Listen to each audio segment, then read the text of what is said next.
Hello everyone, my name is Paul. Welcome back to the new news. I hope that everyone has had a fantastic rest of your last couple of days, and congratulations everyone on making it through yet another work week. And it has been a long week for sure. My afternoon went by so agonizingly slowly, but we have made it. It is Friday, and hopefully you guys, like myself, will get to enjoy the weekend. And there's a lot of stuff that's happened over the last 48 hours. A lot of big news, a lot of big developments, especially when it comes to aid and what's going on inside the war in Ukraine, as well as plenty of other locations throughout the world, whether you're talking about the United States, you're talking about South America, Africa, Asia, the Middle East. There's always something happening.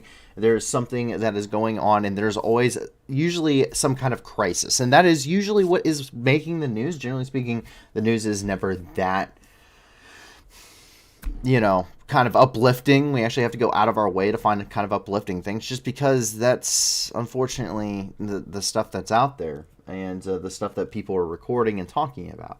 And so the whole point of this channel is twofold. First of all, we of course want to make sure that you as a viewer are informed in the best unbiased way and best apolitical way that we can. Of course, we do hold a major bias that we very clearly declare, and that is we are very much on the side of Ukraine when it comes to the Ukraine-Russian war, and that's just because from personal experience and by collective work that we have done here, what we've seen as we've done our research, of which you only see as a viewer anywhere from 10 to 25% of, we just simply cannot continue to support Russia, or we cannot support Russia in any way, shape, or form when it comes to the war. But we will still report on what's happening, and we try to give it and we try to give you, the facts of what's happening on the ground and why we have come to that outcome as well. So with that, I hope you guys will continue to watch and hopefully will become informed on that stuff. But as we're informing you on stuff throughout the world, a very common theme is the fact when we're talking about major conflicts and what's happening throughout the world. A lot of times you see it with Vietnam, you see it with Iraq and Afghanistan when those wars started. That a lot of people, when they were talking about the news, they didn't know what was happening in the world. They didn't know where Vietnam or Afghanistan or Iraq were on a map. And so we're trying to give you an idea of what's happening in the world, where it's happening for you here with the map and the points, general vicinity of where all this stuff is actually happening. We have located everything to the best of our ability. And also, we want to be able to help these people. Lots of people that are in need of help. According to the World Food Program Director, as of late last year, 345 million people are in need of humanitarian aid throughout the world. In his direct words, they are marching towards starvation. It's quite a significant undertaking. It's actually the biggest refugee and humanitarian crisis ever in human history that we have so far thus recorded. And so please be sure to go and check out all of the wonderful organizations in the description below. We want to be able to be the news that gives back, and the way that we're able to do that is through you guys as the viewer. You guys allow us to be the news that gives back. In the video description, you're going to find a ton of organizational links, to the point it's almost annoying to have to go through how many comments there are or how long that description is, but it is for a good purpose. All this covers the whole span of the globe. A lot of different organizations down there, all of which 70% or more of the donations that they receive go directly to their programs, meaning 30% or less, with an emphasis on or less, goes to things like salaries and administration's costs. This is something that we've gone through their records for, including previous year's tax records, in order to ensure that these are standards that are met, which is why you may not see some organizations like the Red Cross, which are down there, which is not going to be down there simply because in times past there have been several times where they did not meet that threshold, and we do not feel comfortable putting them on there with any questions that may or may not be met. So please be sure to check out all those organizations. If you can't give a lot to them, give a little. If you can't give anything at all, at this channel, 100% of everything we do here is charity. We're never doing super chats. We're never merchandising. We're never doing any kind of monetization for personal gain. Everything that we do here is for charity. So one of the biggest things you can do is helping us grow this channel. The more people that come here, more people that watch the news and become informed, the more of an impact we will have as a community. And it's been amazing to see how big this community has grown, what this community has been able to do. I've heard we've already done some pretty amazing things, and I cannot wait to see what the rest of the year has in store to us as we continue on our endeavors. So thank you very much for the support you've already given us. Thank you so much for so many people who have subscribed and commented on our videos and continue to join on our Discord and give us ideas and talk to us and continue engaging in a pretty amazing amazingly informative conversations as we continue here. So thank you very much. We could not possibly be doing what we're doing without you guys. So thank you. And before we jump into the news, a lot of people I do know have a lot of questions. Whether that's be the war in Ukraine, anti-terrorism, whatever is happening in this world. A lot of people have a lot of questions, especially when it comes to the conflicts, because the reality is most people didn't serve in the military and don't really understand what a lot of, what does this mean, in a lot of ways. Whether you're talking about, tanks on the battlefield, the whole Leopard thing, what do these things do? How do they work? What do they change?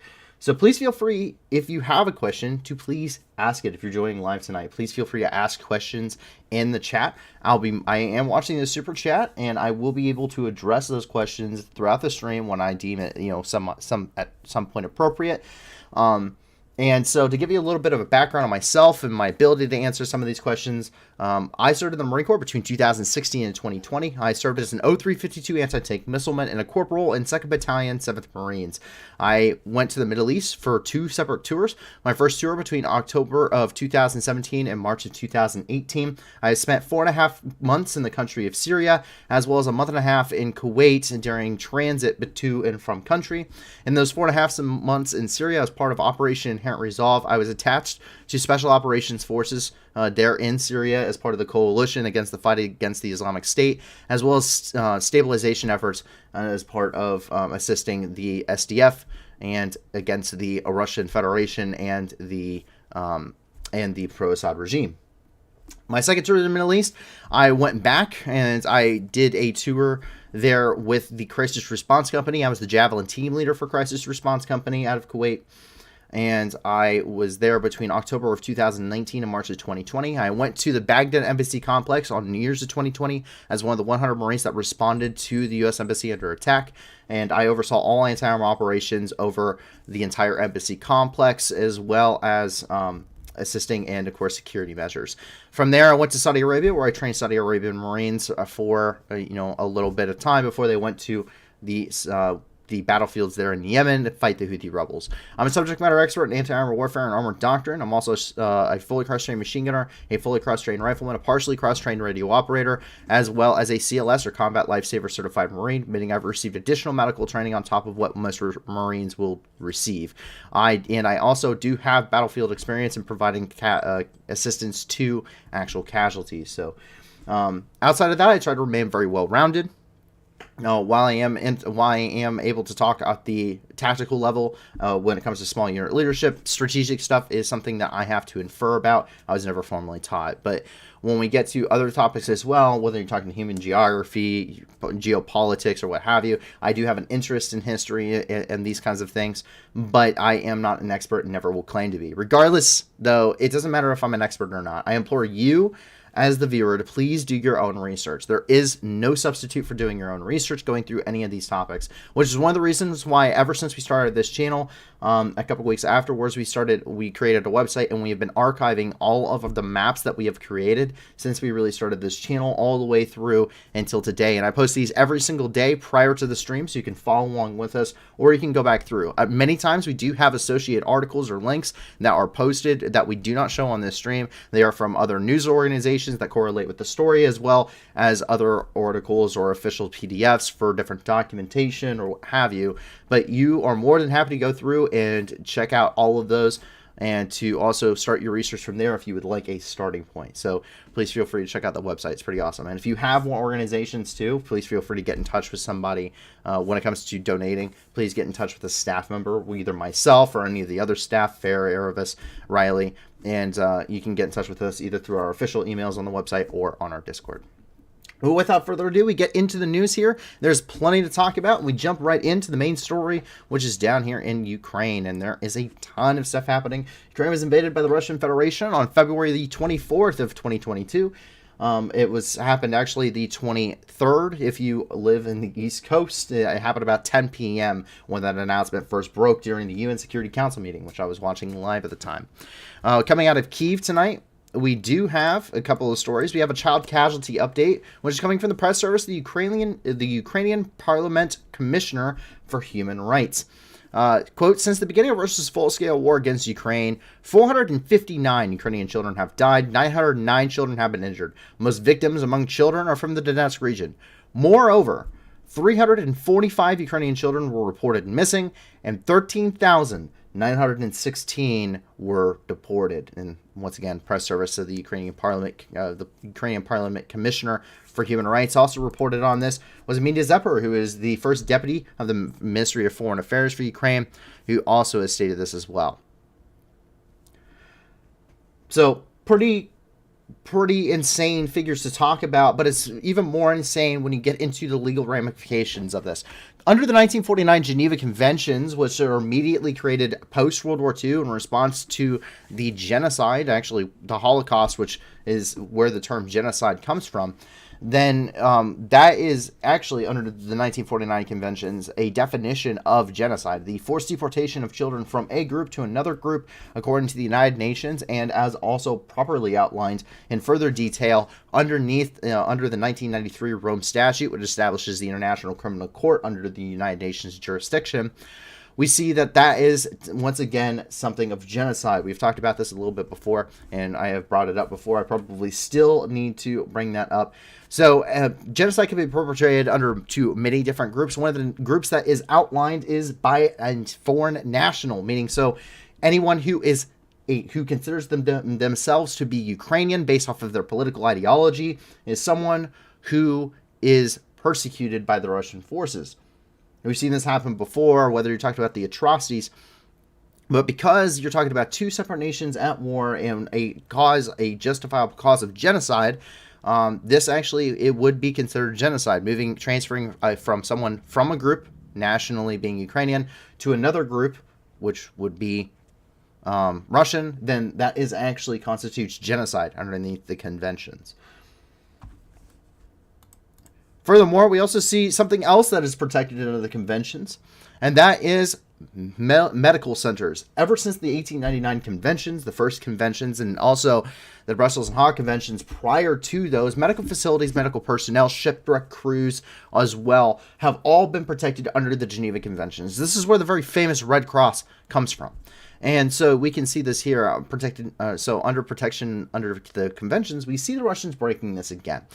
Quote, since the beginning of Russia's full-scale war against Ukraine, Russian occupiers have destroyed almost 200 and damaged about 1,000 Ukrainian medical establishments, end quote. Coming from Viktor Lyashko, who is the Minister of Healthcare of Ukraine. We also see the World Health Organization correlating this, especially with their office out of Ukraine, who's verifying these numbers. And those numbers do lag behind by a particular degree, usually by about 10%. However, these numbers are being fairly much confirmed, as well as over 129 victims, both dead and injured, that have resulted of strikes on medical facilities and infrastructure and equipment inside of the country of Ukraine. So we do know that is happening, including having given first-hand footage here on the channel of what's happening, what happened in places such as Kharkiv, where Russian forces used their famous double tap, which they perfected down there in Syria, especially during 2015 and 2016.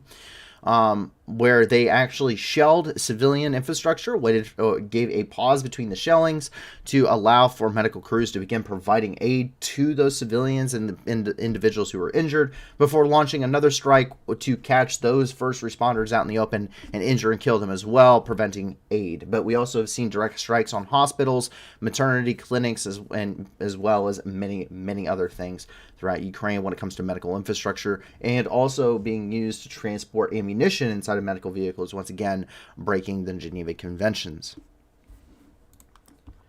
So quite a bit of stuff coming out of Kyiv. But nothing really we haven't already bore witness to. But with that, we immediately get to roll into the Donbass, and that is where the meat and potatoes of the war are ongoing. This is where the major amounts of fighting are happening. And the first thing we end up with here is out of Kramatorsk. Kramatorsk is the de facto head of government for the Ukrainian-controlled territory inside of the Donetsk Oblast, where some of the most significant fighting is ongoing, some of the most brutal fighting.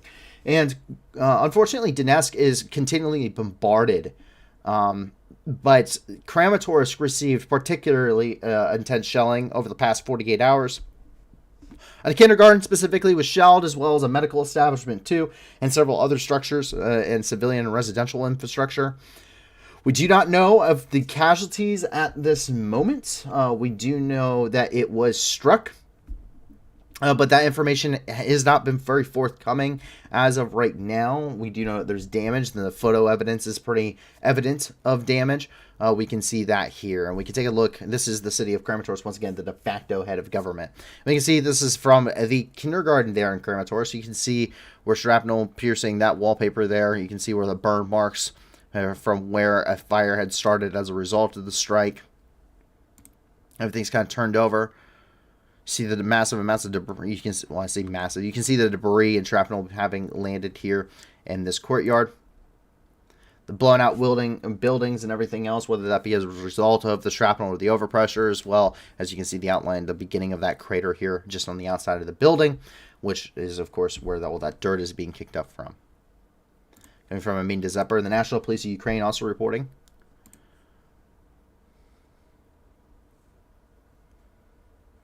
And start getting different angles of this. Once again, this is the National Police of Ukraine, who are conducting investigative reports, and they're also under the Ministry of Internal Affairs. And you can see, as I was stating earlier, where all that dirt and everything was kicked up, you can see where that impact crater is. And it's not a very small crater either. It's a very large one. This is probably much larger than the 122 millimeter Katyusha. Judging by the damage, I would even bet to say that there's a possibility these were an S-300 missile battery that ended up attacking this. We do know that S-300s have been previously used against Kramatorsk, Kharkiv, and other targets. Coming from Pavlo Kulenko, the head of the Donetsk Regional Military Administration, who took this video.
Once again, we get more photos, once again, from Pavlo Kulenko's office.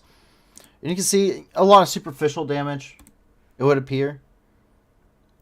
I also saw Putcom Forty, who stated, I heard that an S-400 was destroyed today, first one in the war.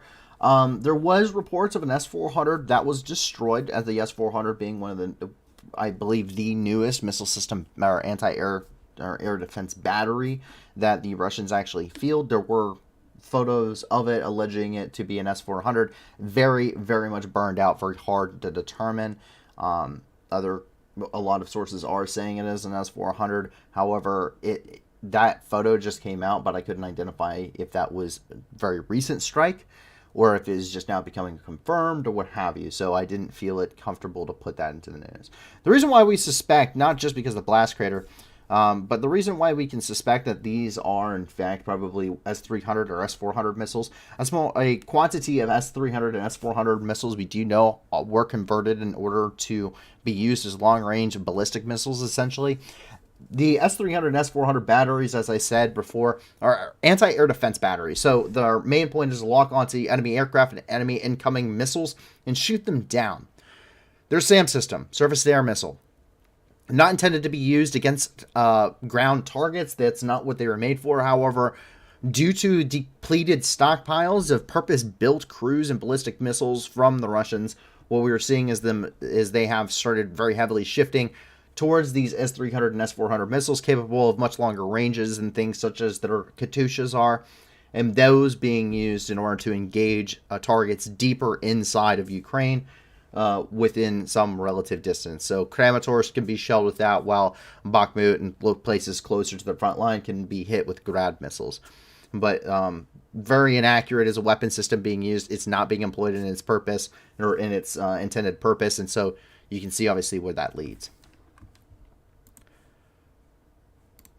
But Pavel Korolenko is not done with us yet. We do have, of course, our latest daily Donetsk update. He releases these at 8 a.m. local time every single morning there in Ukraine, covering what has happened over the previous 24 hours within his oblast. And we can see here, quote, on January 19th, number of victims of the Russian army in Donetsk Oblast increased by 4 killed, 3 injured. And we do get a graphic with this. This is released both in Ukrainian and in Russian. And we can see the 2 people were killed in Drobashiv. We can see that 1 person was killed and 1 wounded. Maximilianivka. In Bakhmut had 1 killed. Chasiv Yar 1 injured. And Ivanivsky also had 1 injured. In total, not including places that are occupied, such as Volnovakha, Mariupol, the city of Donetsk itself, 1,313 people have been killed, and this count starts on February the 24th, as well as 2,866 having been injured. Now, once again, these do not cover places occupied. Mariupol alone, we do know that there are tens of thousands dead, as according to the analysis of Maxar satellite footage, which has been released of multiple mass grave sites located in and around the city. That brings us to the actual front lines. Of course, the city of Bakhmut. Bakhmut has been the center of fighting since June the 4th of last year, at least according to our analysis, which is where we show Bakhmut being properly engaged in ground fighting.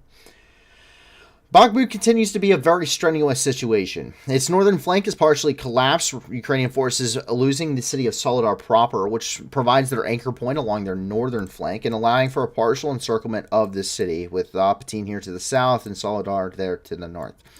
Ukrainian forces are still fighting. They're around the Artesim, which is a salt mining company depot there along the rail lines. We have had footage of Ukrainian forces in that area, as well as along the T0513 highway, which runs between Bakhmut and to up here towards Soledar, and all the way up actually north as we go up towards Sivirsk, which has also been under intense shelling.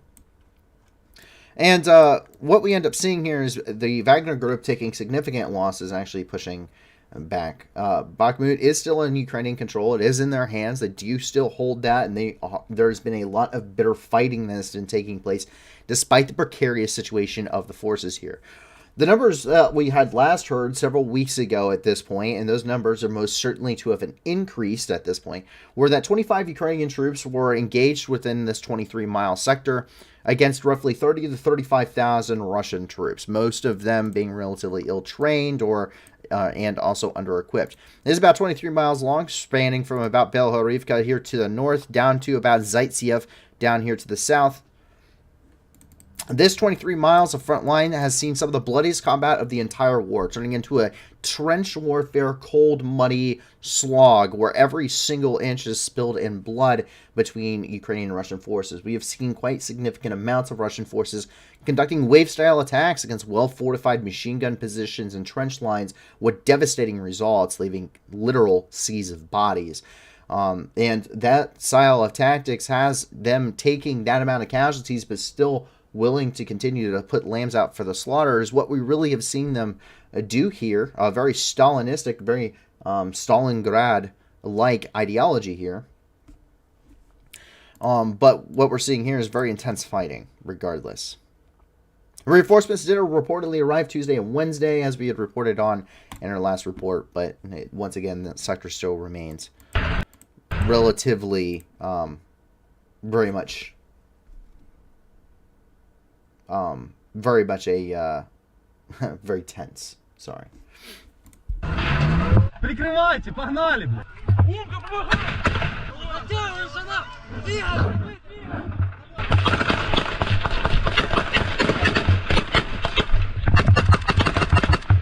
Забирайте все, что можете. Подай магаз. Присядь ниже, ниже. Он у бакалавра, возьми магазы заряженные. Оттягиваюсь. Иду! Давай, держу.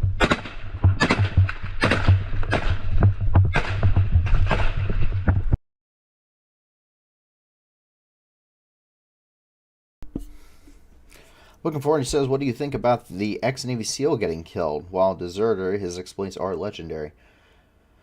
Um, so I really haven't heard a whole lot about that. But I also really don't talk about casualties. A lot of people have been... A lot of people have fought in Ukraine at this point. A lot of people who... a lot of people who served, especially a lot of foreigners who served in the military, they fought in the global war on terror. A lot of guys who went to Syria at some point. Sometimes, I believe even sometimes some of the guys that I may have been in Syria with, especially special operators. I mean, a lot of people have seen what the Russians have done firsthand. Syria was definitely very much an eye opener. It was, especially for me, but for a lot of people, in the military community, a lot of guys who knew what was going on, especially a little bit more than I did, and seeing what's happening, you see these kinds of things. You see how terrible a lot of this stuff is, and then you go home, you get out, and you still have that drive. It can also be very hard and difficult to kind of adjust to life as a civilian. But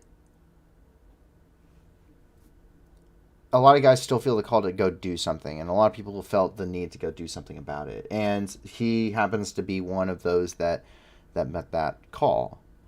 But while he may have done some very impressive things as a Navy SEAL and many other things, at the end of the day, his exploits and the exploits of some of the others that have been killed, and the exploits of the Canadian sniper that is there, Wally and everything else, are they very good? Yes, they're very good at their jobs in their own right. Sometimes you can consider them the best, but the reality is that a lot of people seem to focus on the foreign legions just because they can understand maybe a little bit better. Just because of hearing them talk, they can understand what they're saying and that kind of stuff, and you can hear that inflection in their voice that is, native to your language, especially for English speakers. But so many things about exploits and things done that elevate people to that level. And if you ever listen to guys who have guys that have been awarded the Medal of Honor, and guys that have been, awarded major, the Silver Star, Bronze Stars, stuff like that, it is incredible when you hear about what they did. But it's a lot of times they describe it that they were in the right place at the right time. And that's it. And somebody could tell the tale. So many people in the war, here in Ukraine, in Afghanistan, in Iraq, so many things of tremendous amounts of bravery, tremendous feats were done and were never recognized, never talked about, because it's just something that is expected. So while I can understand some people can look at it and say, oh, this guy's a Navy SEAL, some of the best of the best, and he, went back to do that. He did exactly what every average 19-year-old Ukrainian guy is doing inside of Ukraine right now. Every single one of them. Tens of thousands of which have been killed as well. That we don't hear about, that we don't talk about. Because a lot of people aren't comfortable with talking about that. And those that are, the Russians for instance, are wildly exaggerating the situation. So it's impressive that he went to Ukraine. It's unfortunate that he was killed. But in the grand scheme of things, I don't want to say I don't care, but in the grand scheme of things, he is, in the scheme of a war, another unfortunate statistic, but he's no different than anybody else. He's no different from the guys in Mariupol. He's no different from the guys in Kharkiv. He's no different from the guys that defended Kherson as the bridge was being taken, and they repelled the assault over and over and over again until they ran out of ammunition. He is no different. He's no different from the paratroopers from the air assault brigade that busted through the Russian lines in the north of Mykolaiv. He is no different from the first responders that responded to Dnipro. So many people go unrecognized. Their story will never be talked about, never be heard. They'll never be interviewed. No one cares. They will never get any awards, that are doing exactly the same things every single day. That a lot of people, because they're speaking Ukrainian, because they're not being recorded, because they can't listen to them, they can't see it, they don't understand what they're saying, don't quite grasp the magnitude of what some of these things are happening. Every time you see someone who becomes a casualty, and you're seeing them drag a casualty back, and reapplying tourniquets or whatever, somebody had to go out where that guy just got hit. Somebody in his squad that you do not know the name of, you do not care about, no one cares about him, and was never recorded, had to go out exactly where that guy just got hit. That guy just got hit right there. And they have to go out and grab him and drag his ass back under fire. And you will never know who that is. And no one cares. Because it's just expected of you. Because that is what the expectation is.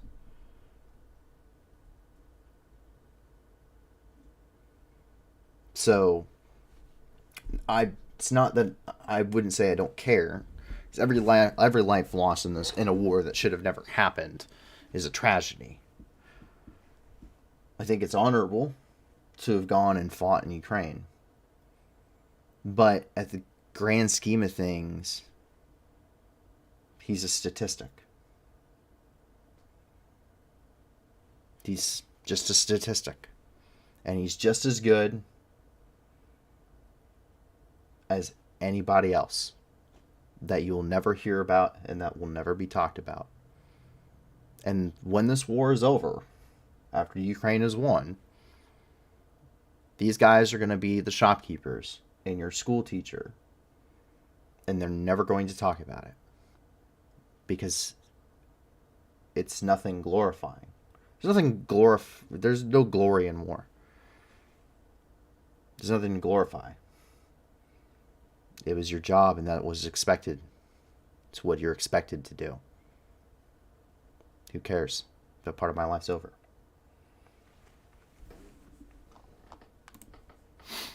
Continuing on here, this is an 86-year-old woman who's still living in Bakhmut. Я даже не мечтала об этом. У меня завтра день рождения. Исполняется 86 лет. Представляете? Да. И попала я вот такую вот беду. Ну, что сделаешь? Вы такая сильная, вы молодец, что держитесь. Какая сильная. Да, Уже не... вы очень хорошо выглядите. Нету сил. А я взяла эту мандаринку с собой, елочку, и в подвал иду. Там у нас немножечко протапливается, так что как-то согреемся.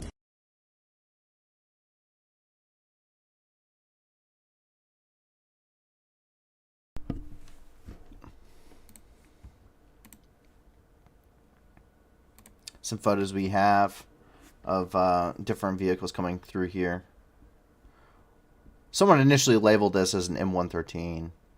This looks like, as someone actually points out, this looks like a YPR, more or less.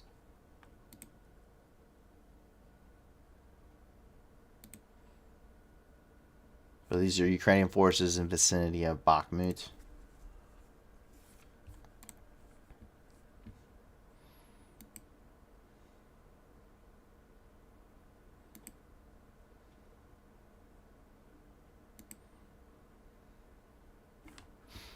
See, of course, that ERA on there, explosive reactive armor.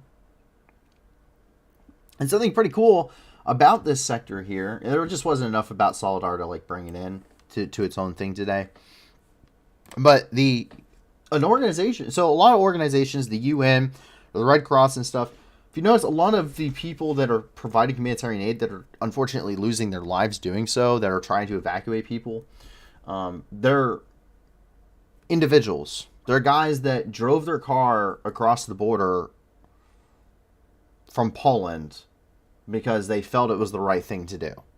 Or they're people from the United States who flew to Ukraine to evacuate people from the front lines because they felt like that was the thing to do. A lot of times these larger organizations, the World Health Organization, the United Nations, the Red Cross, they're not going to go to these frontline areas. They think it's too much of a risk to their people. And so a lot of times they just deem it too unsafe to go into these areas. Something very rare has happened here, and that's the fact that the United Nations did go to the Solidar area and provided humanitarian aid in places still under Ukrainian control. So they did end up moving out there. They brought food, water, hygiene kits, and medicines to be provided. So something very rare that to see. They said it was a 3-truck convoy to support about 800 people in the communities around Solidar. So very rare, but very great to see. I'm happy to see organizations finally realizing, man, the people that really need this aren't necessarily all living in Odessa anymore. These people on the front lines have been under shelling for the better part of over 8 months now and probably need water. So I'm glad that that's finally coming out there. And this is people, people have talked about, well, what's the difference between, Ukrainian armor vests and Russian armor vests? We've seen how bad Russian armor vests have been. How are the Ukrainians, especially given their situation, theirs can't possibly be much better, with such limited stuff that they're able to provide their troops. Well, this is why the importance of a good armor vest is there. Fair can appreciate this. Fair was actually asking me some questions about importance of an armor vest earlier. Well, this is why. This is why the motto is Gear, Weapon, Body. It's because of stuff like that.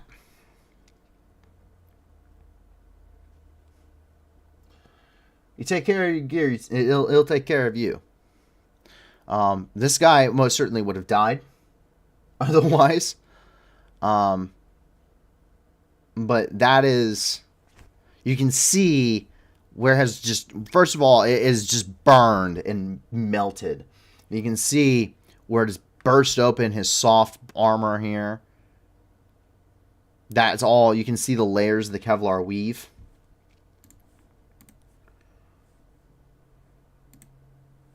You can see rounds having impacted. This is a chest plate. And you can see here, parts of the zipper and stuff, but you can see where rounds impacted this and have punched through. This is why these kinds of things are so important. And some guys, I've heard a lot of people talking about, well, just get, level 3 plates. I mean, it's, if you happen to be someone who is either over there right now or you're going over or what have you, level 4 plates always. Level 4 plates always. You want to get the highest rating for your armor plates as physically possible. AR500 has some amazing prices for their plates. It's what they specialize in. I would go ceramic, but steel works too. Ceramic's just lighter. People try to cut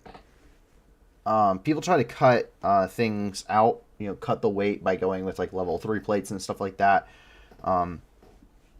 This stuff isn't meant to, when you're deploying to a combat zone and you're going to be doing these things, I could have easily just not wore my side sappies. I was in a vehicle, wasn't really exposed in that position. Side sappies were heavy, cumbersome, really don't work very well inside of a vehicle. But you want as much armor as you can while still being able to be somewhat mobile. And that's why. This is why. Because level 3 plates do not stop. rounds. They do not stop rifle rounds.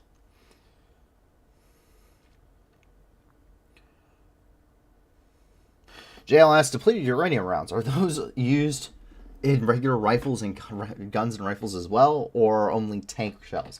I've only ever heard of them or seen them being used in tank shells. Now, I did learn that I mean, there could have been at some points where there was a limited run of them, but probably not. The way that a depleted uranium round actually works is it's actually encased, and once the round is actually fired, while the case is in midair, it actually splits apart and reveals the depleted uranium rod that punctures through the tank. So they don't usually make normal bullets like that. They don't make rounds like that most of the time. Usually, if you're going for armor penetration, you're either going to get actual AP rounds. Usually, when you're talking 7.62 by 5.1, you're going to be talking AP API, armor piercing incendiary. Or if you're talking about 5.56, the best thing available is M855A1, which is the upgraded version of the M855 ball round. Developed by the Marine Corps, it was meant to punch through plates, but has mixed results. They're better than the M855 against normal body armor, but not nearly as good. It's just not practical. Now, they do make certain types of other munitions that you wouldn't expect. There's actually a 40 millimeter grenade round that is a thermal barrack, which I have just learned not very long ago. Pretty crazy. Weren't those used in A10 ammo? No, usually not. A10 ammo is the A10s. The round is the size of a Red Bull can. Like, not the round in the shell. Just the round going down range is the size of a Red Bull can. Usually, you do not need, and it's firing at like 3,000 rounds a minute. You usually don't need armor penetration. You don't run into those problems with those. Fair. Are those butt cushions Russians wear any use? Actually, it's more or less it's more or less actually. I see Ukrainians doing it more. Yes, they are. They are meant to just keep. It's for fighting in Siberia, is what that kind of plan. I mean, they're expecting to fight on the eastern plains of Europe, so that's actually a design that actually makes sense. A lot of people wear them, both Russian and Ukrainian do that.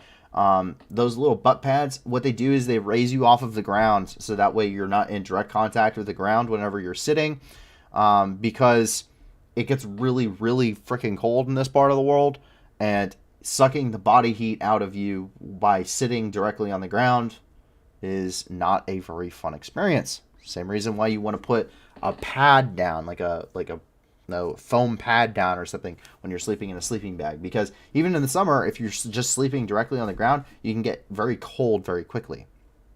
And so it also makes it much more comfortable sitting in position. Sitting on the ground, a lot of times you're getting rocks and everything, and it's just not comfortable. But also sitting on top of armored vehicles, because if you notice, a lot of these guys, they're riding on top of BMPs, they're riding on top of tanks and the inside of the BTRs and the BMDs and stuff. That isn't very comfortable. Armor plate really is not a very comfortable ride, especially hours at a time. So, yeah, butt pads would be nice. I wish I had a butt pad. And my seat had cushions. Well, cushions. It is the Marine Corps in a Humvee. Come on. But moral of the story: don't cheap out on something that will save your life, when it comes needed. Investing in something is much better than dying.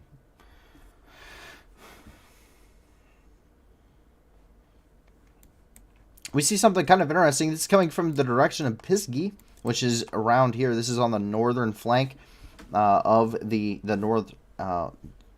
more or less the northern flank of Donetsk, kind of the center axis of Donetsk. And this is Ukrainian 30 millimeter autocannons being fired from, which is being fired from a BTR that is engaging a Russian position during some night fighting here. Pretty impressive footage. Now remember, about every fifth round, on average, about every fifth round is a tracer. Erevis, I have to Google what an A-10 is. The A-10 is probably the single best air support platform ever provided in fixed-wing aircraft. It is literally a flying tank. It uses a 30mm GAU-8, which is a 30mm Gatling gun. It's a 30mm machine gun, essentially, Gatling gun. On the front of it, minigun, that has so much firepower in it that if you were to if the pilot is to just hold down on the trigger, it could actually stall the aircraft because of how much force is coming out of that gun, how much recoil is coming out of the gun. And it has twin jet engines. Actually, it's made by Fairchild Republic. It's known as the A-10 Thunderbolt II. It also can carry an insane amount of ordnance.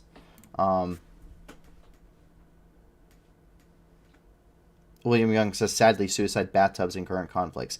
Everyone keeps saying that, and I still do not believe it. I still do not believe it. Because there's been, I've seen a lot of talk about, is the A-10, and even the Air Force and Congress keep continually fighting this. Is the A-10 really worth it when you look at the grand scheme of modern combat? And people are talking about, suicide bathtubs and stuff like that. The Soviets called the M3 Lee a coffin for 7 brothers. The Sherman, also highly regarded now as one of the most successful tanks ever produced, especially during World War II, was also for a long time called out for it having a shady safety record, despite being one of the safest, most survivable tanks statistically of the entire war. But you're talking about aircraft. Aircraft are susceptible, but you could say the same thing about the Abrams and the Leopard and the Stryker, and literally you can say the same thing about every modern tank that has ever been produced by a Western power. When you're an O-352, you train to be able to kill NATO tanks. Not just Russian tanks, but NATO tanks too. I know everything there is to know about NATO tanks. Because I need to. Because I need to know not just how to identify them, but if need be, kill them too. So the same downfalls that go for every tank in Russia that Russia's ever produced in the T-Series is also equal to every NATO tank ever produced. They all have also almost the exact same weaknesses, meaning it's, just because the argument is, we've already talked about that, the argument is that, hey, tanks, are they outdated? The answer is no. Everything is a tool. A tank is a weapon system. An aircraft is a weapon system. Just like your rifle is a weapon system. Just like your pistol is a weapon system. And just like you don't use your pistol at shooting at 500-meter targets, you don't use the A-10 in air-to-air combat. And you also don't use it in areas of the front line that have excessive amounts of air defense system capability. Because that's not what they're meant to be able to do. But should they become engaged, the A-10 does carry air-to-air missiles in case they have to. But it's not what its primary role is. It's not what it's trying to be. The A-10 is made for a very certain role. The A-10 is made for close air support, fixed wing. It is capable of flying low and slow. It's heavily armored to be able to take heavy amounts of punishment from ground fire. And it can fly on literally 1.5 wings because of its huge wingspan, and also on 1 engine. And no cockpit, by the way. They have been landed with no cockpit. With no windscreen on the cockpit. So it's meant to be in a specific, unique role. It's not meant to dogfight. It's not meant to be able to go up against a large amount of anti-air defenses. It's meant to be able to be used to provide close air ground support. It's supposed to be able to fly low and slow and put a lot of hate and discontent downrange in a very short amount of time, and be able to stay on station for long periods of time. So it's not... The same thing is being done with the Su-25. But the Su-25 is being used in a role it's not meant to be. The Su-25, the Frogfoot, was built for the A-10's purpose for the Soviets. And therefore, they're also the Russian Federation. And what do you see?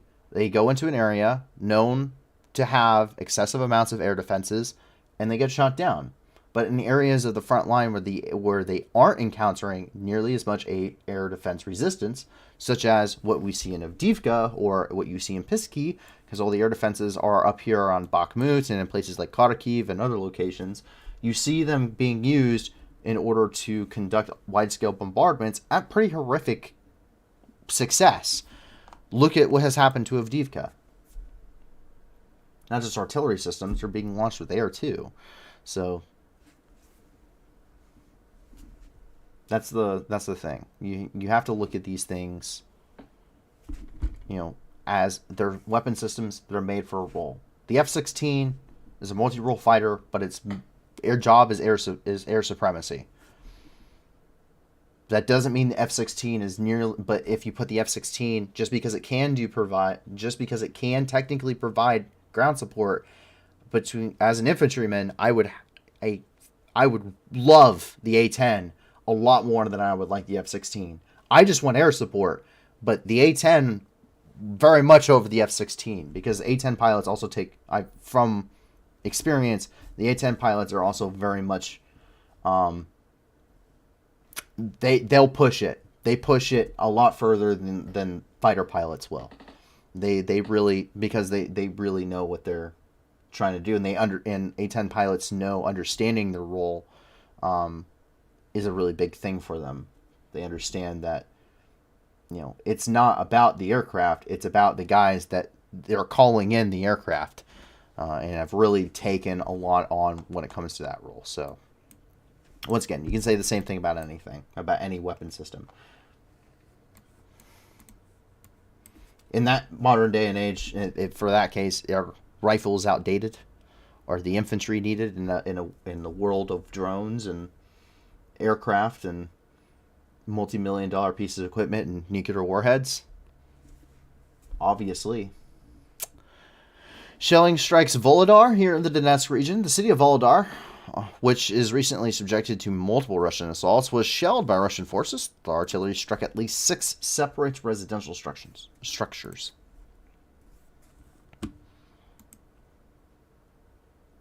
It's again coming from Pavel Krylenko.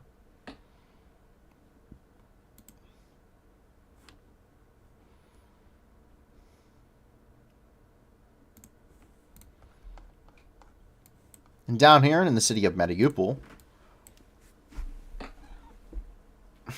we're seeing...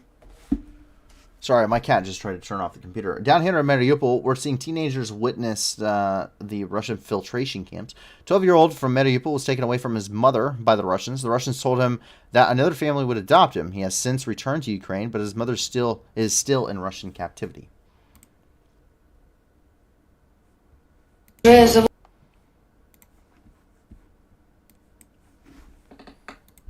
І вже завод Ілліча оточили і сказали росіяни здаватися. І потім вони нас вивезли на КАМАЗах і повезли в фільтраційний табір. І це, наскільки я розумію, що це була остання точка, де ти поки що останній раз бачився з мамою. Так. І там говорили, що вже коли мене від мами забрали, навіть не дали попрощатися. І потім я питав, куди мене везуть, вони казали, в дитячий будинок. І казали, що мене там уже усиновлять другі.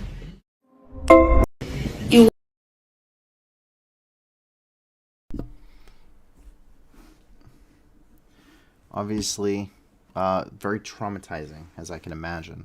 And this is thousands, as we talked about earlier. Over 13,000 Ukrainian children have been forcefully deported from Ukraine and sent to Russia, with the Russians, thanks to RT, actually filming it. Treating troops like me is an understatement, to say the least. Ukrainian forces shared this footage from 20 plus Russians who were forced to charge through an open field towards Ukrainian trenches without armor or air support.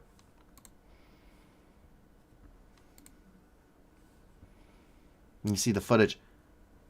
I think there's a very famous thing from the Crimean War called the Charge of the Light Brigade, which didn't end very well either for the British. Just 20 plus Russian troops charging across an open field towards heavily defended Ukrainian trenches.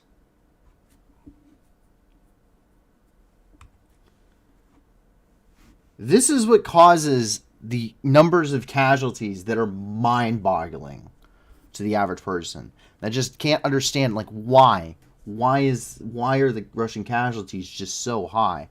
They leave behind the wounded and they charge open fields. You know what's great about an open field in this kind of a grouping? This is perfect enfilade fire and grazing fire. You level out the gun to grazing fire. Grazing fire is where, when you're firing, you have the gun level and you're firing and it reaches out to 600 meters or whatever before the round starts dropping and you don't have to worry about adjusting for windage.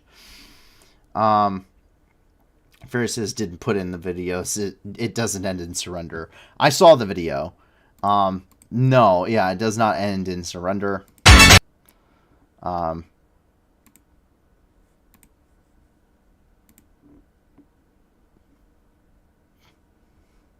This guy's just rolling across the ground because it's the best way to move. It's just, that is the reality of this war. Is just one, it's insanity. I think you can say that about pretty much any conflict. It's insanity, but this is why the Russian casualty numbers, why, I do say Ukraine is probably inflating them to a degree, but they probably aren't very far off in reality, because this is the Russian tactic. This is what we have seen. You gotta look at every vehicle that has been destroyed. Is everyone killed out of those vehicles? No. But on average, the crew usually doesn't survive an anti-tank guided missile striking your BMP, which has the same armor as the toaster sitting in your kitchen. So usually that is immediately considered to be a sympathetic detonation, a catastrophic kill of the vehicle, which means for every BMP, 2 to 3 crew members are immediately annihilated. That doesn't include infantry ground forces, who we've talked about for months now. They continue to go and conduct wave attacks against Ukrainian trenches. And we cannot show this on the channel. We never have been able to show this kind of stuff on the channel. But you look at the casualties, that's literally piles and piles of dead Russian troops that we have found from our sources. It's just piles of them.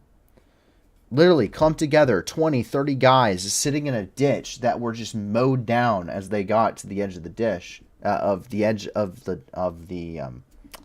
ditch, and were just annihilated with a single machine gun. It doesn't take much. Never has taken much to do those kind of casualties. This is the exact same reason World War I was considered to be the war to end all wars.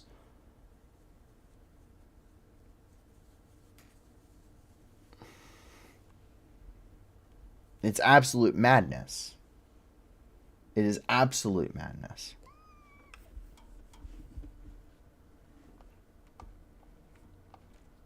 But that is everything inside the country of Ukraine. But don't worry, that's not everything inside of the news. There's plenty more to talk about as we still continue on and we move into the international news segment. And we jump over here and, quote, we're doing everything to stop suffering of civilians, quote unquote. This is RT CEO Margarita Simoian on yet another delusional rant. Half our people, quote, half of the people who died in Dnipro building were our people, if not more. Мы и так стараемся и делаем все возможное для того, чтобы не страдали мирные граждане. Вот там обрушился пролет дома в Днепропетровске. Это мы его обрушили, что ли? Мы что, летели в дом в Днепропетровске? Зачем нам дом в Днепропетровске? Ну зачем? В котором половина подъезда наши люди живут, если не больше. Мы этого не делаем. Не делаем. Мы не занимаемся уничтожением украинского народа. Мы занимаемся уничтожением этих нунчаков, при помощи которого возомнивший себя Брюсом Ли Зеленский пытается нас побольнее куда-нибудь под коленную чашечку ударить. Они говорят, мы первые начали. Но ведь уже ежу понятно, что мы не первые начали. И все, что они произносят сейчас, говорит о том, что это все готовилось, и готовилось против нас. И вообще-то надо было начинать раньше. Мы и так стараемся и делаем. Which is why, of course, they hit an apartment building to begin with. Definitely not their first. RT, by the way, is owned by the Russian government. For those who don't know. It's not a private corporation. It is a government-owned organization. It stands for Russia Today. What air defense doing? That's been the question of NAFO for some significant time now. Moscow residents got to see an odd sight today when the Russian Ministry of Defense decided to use a crane to install air defense batteries on their roof. You know you're winning the war when you're installing air defense systems in Moscow on the roof of your buildings. Definitely winning the war. Also, it's day 331 of the 3-day military operation. So this is a Panzer 1, which is available on top of the roof of the building now.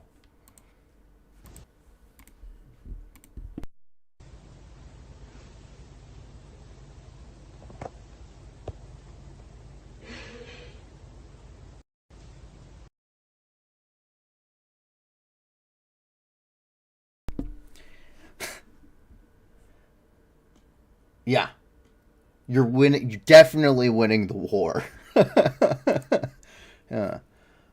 I'm waiting for Commander Conscriptovich to tell us that there's no reason to be alarmed. Everything's going according to plan. 2 batteries downtown have been placed to overlap over the Kremlin.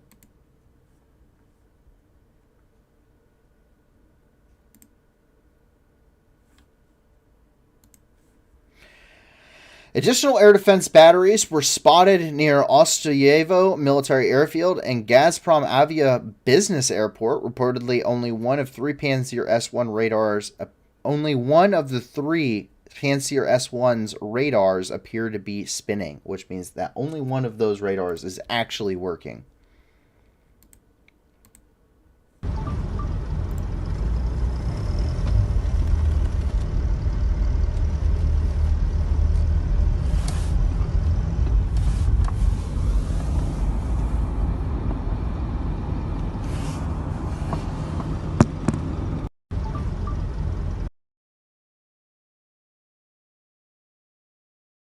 And here's just a little friendly reminder of how good this air defense system is. Some old footage, but it's an oldie, but it's a goodie. So this is how well defended the Kremlin is right now, by the way. This is what the Kremlin is putting on top of roofs right now. So this is the Panzer 1. This is, I believe, in Kherson at the time. Yeah.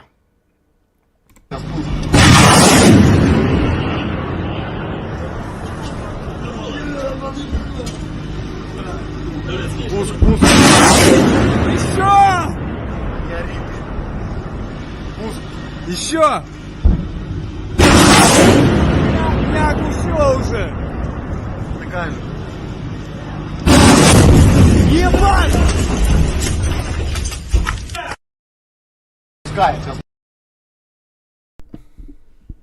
But before he says, heard they were crap. Well, you just got to watch one annihilate his friend, so, yep. But we can confirm is crap. Yes. Once again, Russian media: we must enter Berlin and never leave. Soloviev has threatened to invade Germany, France, and other European countries on live television. They can't invade one successfully. I don't know how they intend to do this, but yes. Шольц говорит, что агрессия России мы должны победить. Шольц, значит, мы должны войти в Берлин и не выходить оттуда никогда. Поставил свою версию колесных танков Макрон. Значит, мы должны войти в Париж и не выводить больше оттуда свои войска никогда. Глупцы! Горбачев, Ельцин, которые вывели наши войска из Восточной Европы. Глупец Хрущев закрыл нашу военную базу в Финляндии. Дернулись бы сейчас все эти. Молчали бы в тряпочку, не было бы ни санкций, ничего. Шольц говорит, что... Just to remind you, one of the most major catalysts of the breakup of the Soviet Union was that the Soviet Union was so in such abject poverty from attempting to keep up militarily with NATO and the United States that it literally ran out of money and ceased to become a nation. That's the, when you want the super oversimplified version of why did what caused the Soviet Union to break apart, they couldn't keep up economically with military development to beat the United States and NATO is the final nail in the coffin. And public interest was lost after the failed invasion of Afghanistan. Piss everyone off and then don't pay them. It's one of the quickest ways to immediately lose your empire. Ask the guy who came before the Soviet Union. Tsar Nicholas. Yeah. Piss them off and then don't pay them and see how well it works. He found out. Him and his entire family found out. The interim government of the Mensheviks found out. The Soviets found out in the 90s. Just like the entire history of the downfall of empires is pretty much summed up of huge disparity between rich and poor, the Soviet Union, as we've seen, and then later oligarchs in Russia. A huge disparity between rich and poor, probably some kind of a major war, in which case things go horrendously wrong. Basically, the major catalyst of every downfall of every major empire nation in history. Ever. Look at the Romans. Look at the Romans. You can look at them. You can look at, the Russians. Whether you're under the Tsar rule, whether you're under the Soviet rule. You can look at pretty much, Kaiser Wilhelm. You can look at, what happens to Germany following post-World War I and the situation that are put in. And that also therefore also led to the rise of Hitler. But that's also a whole other wonderful set of circumstances on top of it. You can see that with so many countries throughout history. It's the reoccurring theme.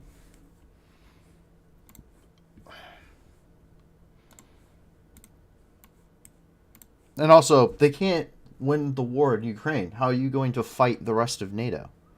They say they're fighting the West, and they have yet to fight anybody from the West. But the big story from Moscow tonight is a little bit old. Just a little bit outside of the last 48 hours.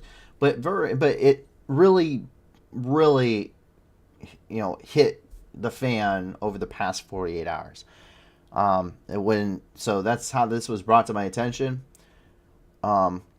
Sergei Lavrov compares the Western response to the Russian invasion of Ukraine to the Holocaust. Foreign Minister of the Russian Federation, Sergei Lavrov, held a conference in which he described the Western countries supporting to Ukraine is their way of providing the final solution to the Russian question, just as Hitler had done with the Jewish and unwanted individuals throughout Europe. The European Jewish Congress, which represents the Jewish communities that still reside in Europe, along with international leaders and organizations, responded. The European Jewish Congress stated, quote, "This is Holocaust distortion at its most basic level." Israel, founded in major part to the Holocaust by the United Nations, also denounced these statements. So, he said it not once but twice. Starts at about 1:20, so give me a second. This is 2 hours and 47 minutes long. It was not a fun watch, just to let y'all know. It is incredibly boring. Yeah.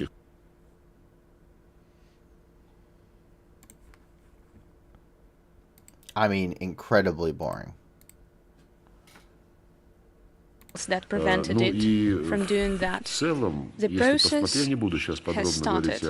I'm not going to go into detail about the activities of the West at other geopolitical tracks, but speaking briefly about the position of the United States and the West that we consider to be the main problem creating difficulties everywhere, it can be summed up as follows.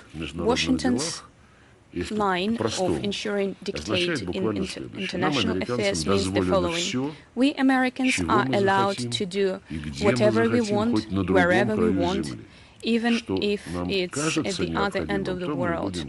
We will do what we deem necessary, and you, all others, cannot do anything without our consent, even if you respond to direct threats to your securities that we create at your borders. I'm simplifying it, of course.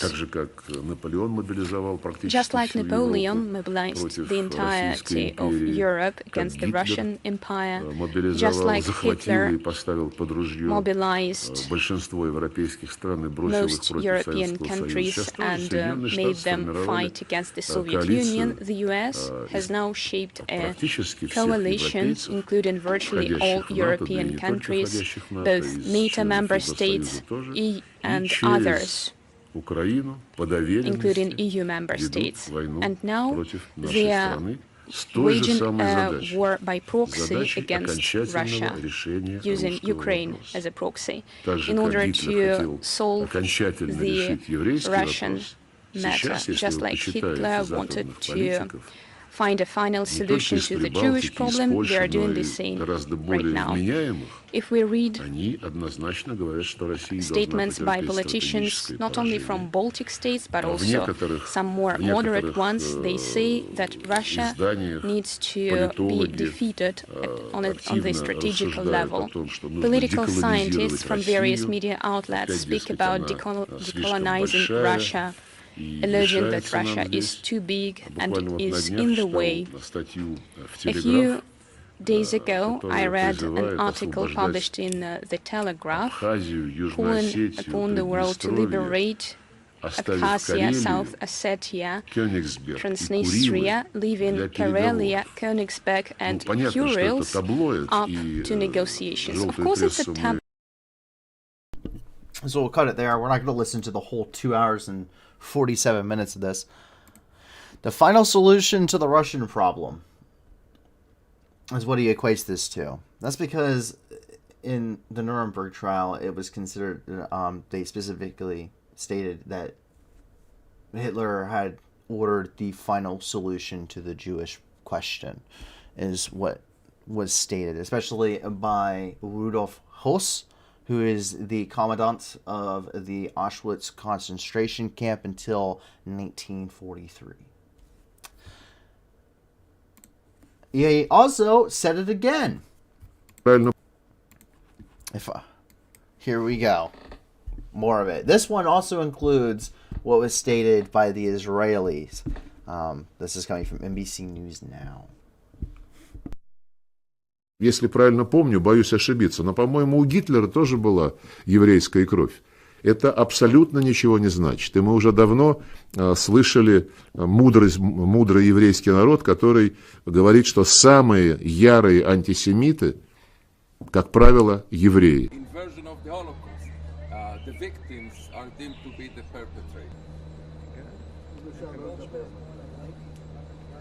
The statement of Foreign Minister Lavrov is false, is despicable, and is deemed of the strongest condemnation.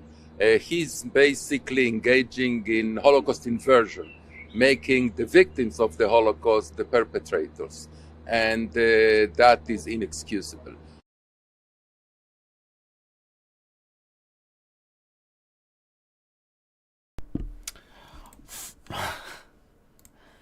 You can't make this stuff up.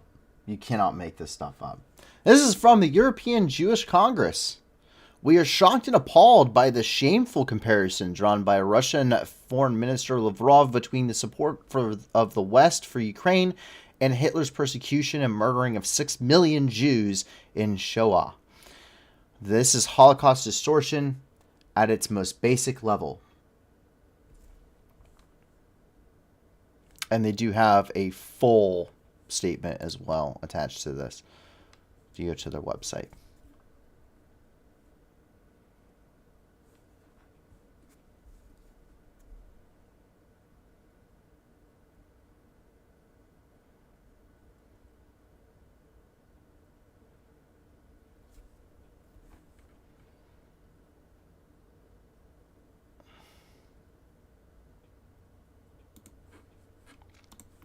From other nations.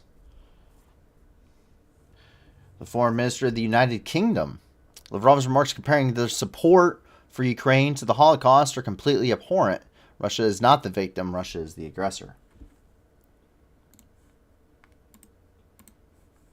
Mel Simmons, UK's ambassador to Ukraine. I don't think it's just Jewish organizations that should be calling out this insufferable Russian state-sponsored anti-Semitism. It's been going on for ages, repeatedly articulated, and has the repercussions for everyone when the states reduce Holocaust history in this cynical way.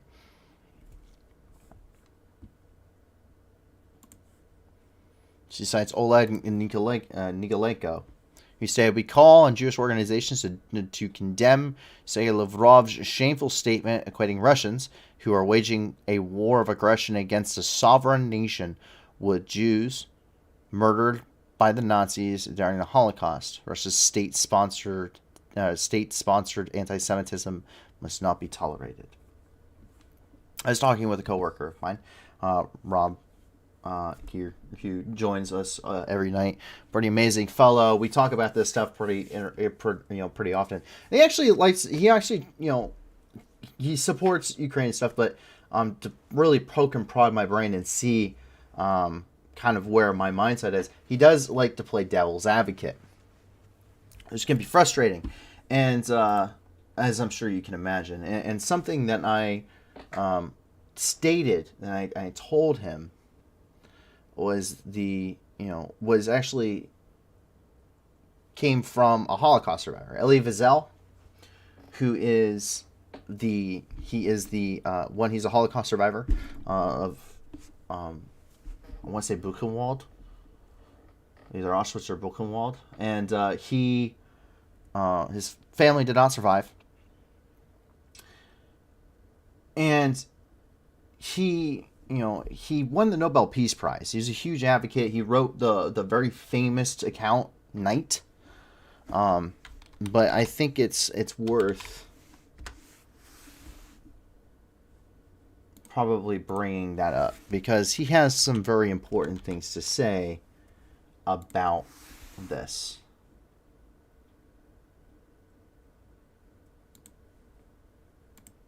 and it's a very powerful thing. So I would like to show you guys this because I think it's very important, and especially in this day and age, I think it's important to understand. So this is from his believe it's his 1986 Nobel Prize acceptance speech as a Holocaust survivor. And it really speaks a lot of fervors. I've reiterated this many times. I believe I've even read this on the channel, but to hear it from him, I think is very much a very important thing. So this is Elie Wiesel at the 1986 Nobel Prize acceptance speech. I remember. It happened yesterday or eternities ago.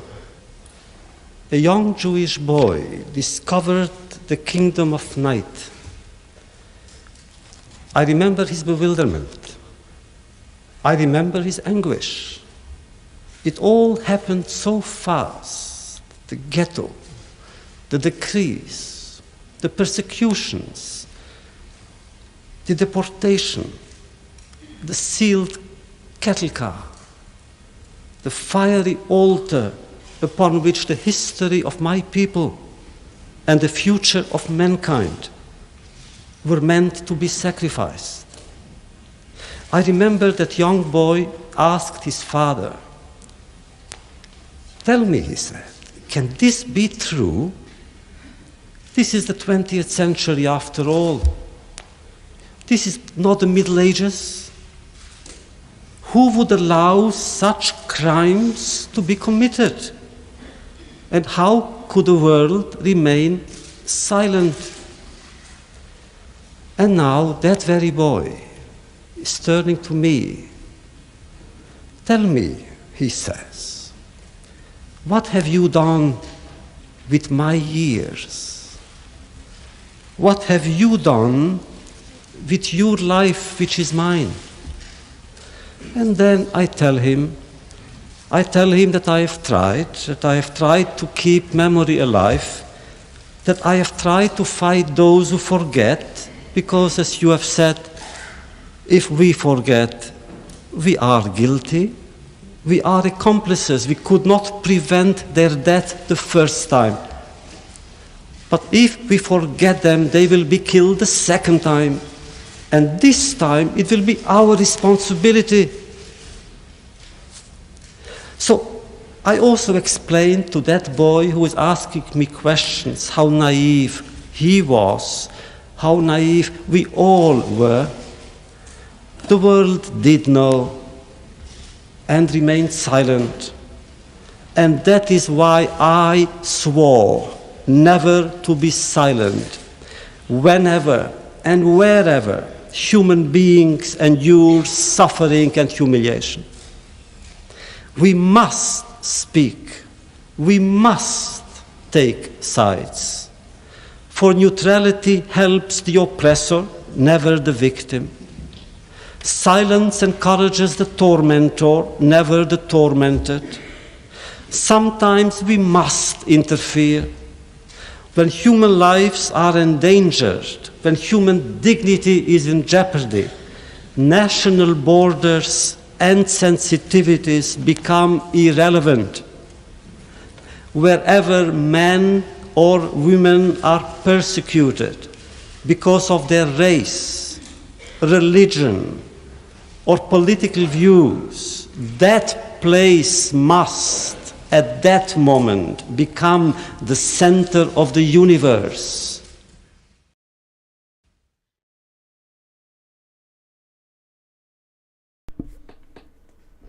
Those statements, reading Night, I read Night exceptionally young, because I had access to it exceptionally young. Had a very profound impact on me as a child.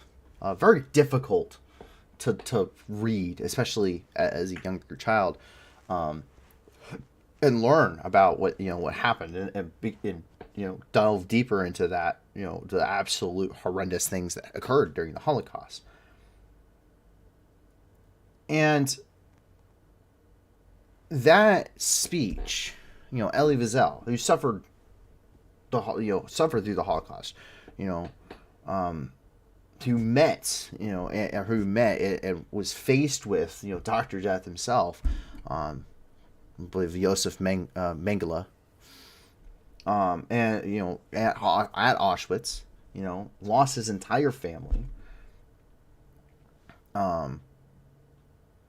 He worked his entire life on trying to prevent such horrific things, trying to make people understand such horrific things and how to prevent them and what led up to it.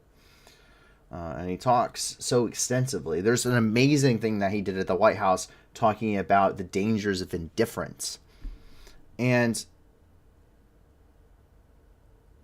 that is why it's not just, it's things like this that are the reason why, when it comes to this war, that we, as the new news, cannot be unbiased. It is impossible. I refuse outright. To acknowledge the bad is important, yes. To acknowledge the things that are being done that are terrible by both sides is important. To acknowledge those facts. But when a nation who's perpetrating a war against a country that they have very blatantly and openly stated as not being a true country, against a people that they do not see as a sovereign, independent people, and killing them in the tens of thousands, you can, and then states that they feel like it's a Holocaust against them. Calling the people who survived the Holocaust Nazis. That is below being abhorrently despicable. Far below that.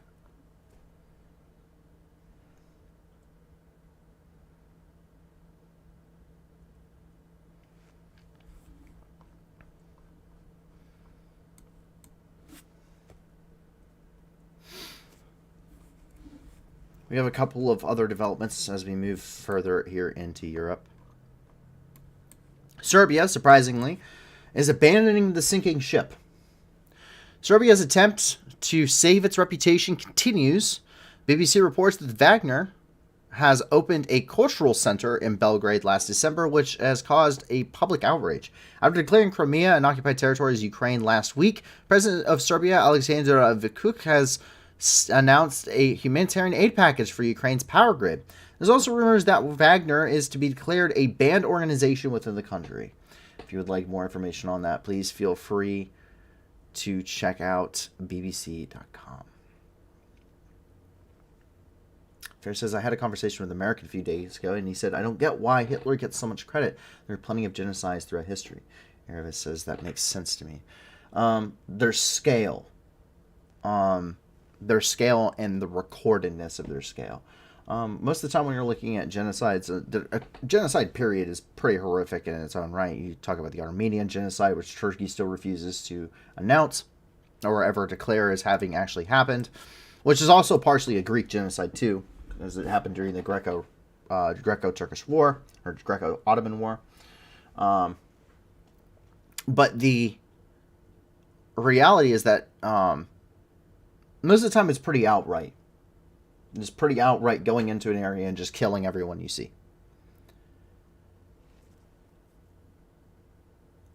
Stalin probably had the closest next, if not, I'd say even on equal to, if not worse than Hitler.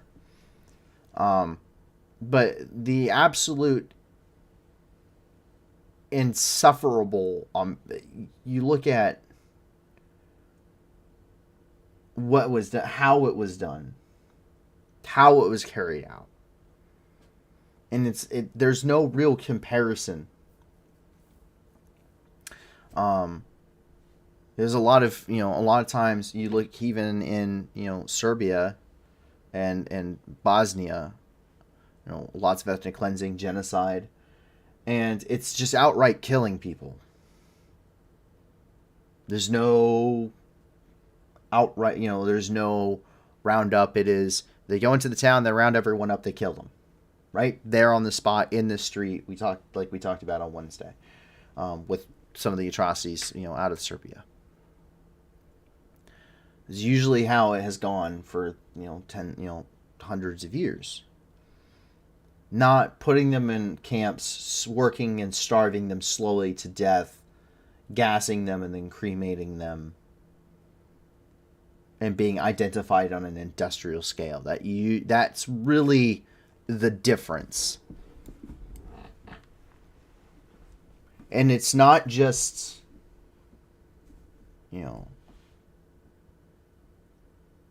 it's not just, it's not just one particular area either. It's not the small, it's not right down here. It's just where the Armenian genocide really takes place, as well as in Armenia itself. But also in, but it takes place, all throughout Europe.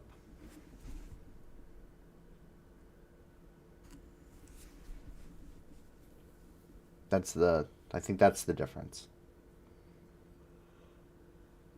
It's how well reported it is, and how different it is from every other genocide that really comes before or after it.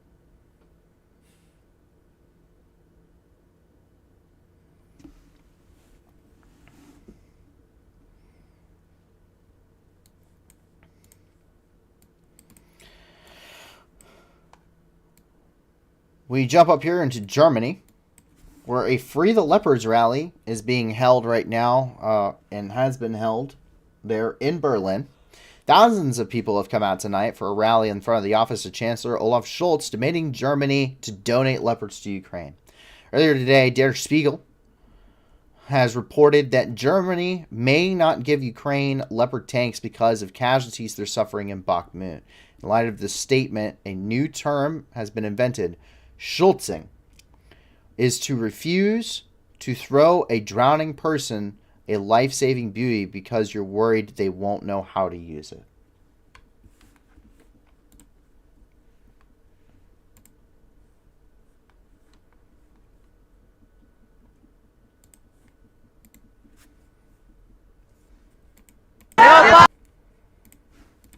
Lieferung für die Ukraine.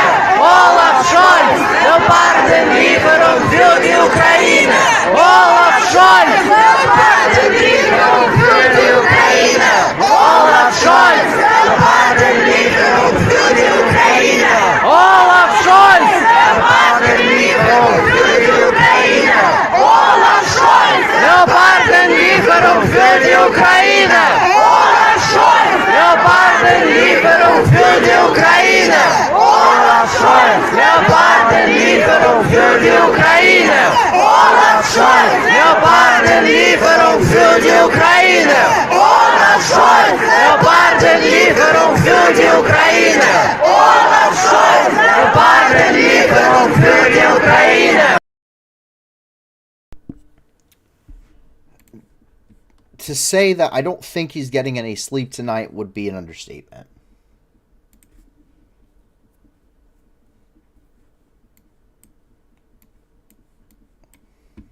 But there is some good news coming out of RAMSTEIN Air Base. So, RAMSTEIN met again for the 8th time there at RAMSTEIN Air Base. The RAMSTEIN Air Contact Group met in Germany again. Massive amounts of equipment headed for Ukraine, from tanks to armored personnel carriers, infantry fighting vehicles, air defense systems, MRAPs, artillery systems, ammunition, spare parts, logistical and financial support have all been announced immediately prior and since. Quote, this is coming from the Pentagon, Secretary of Defense Lloyd Austin, at the summit, who said, quote, we 50 states are determined to support Ukraine as long as necessary, but did not count on the determination of both Ukraine and us. This is a defining moment for Ukraine and the whole world.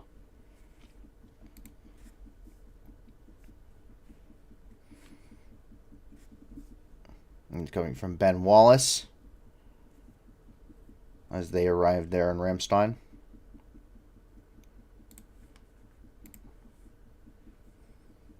Of course, Zelensky, I'm grateful and true friends of Ukraine. The Finnish government, for their largest military aid package announced today, including much-needed heavy weapons and ammunition. We're also waiting important news following RAMSTEIN. Finland did say that they would be providing massive amounts of artillery, as well as Denmark. Mr. President. A little bit longer. President, let me turn it over to you to share your message with this contact group, and thank you so much for joining us. Over to you, Mr. President. Thank you very much, Secretary. Thank you very much for these words.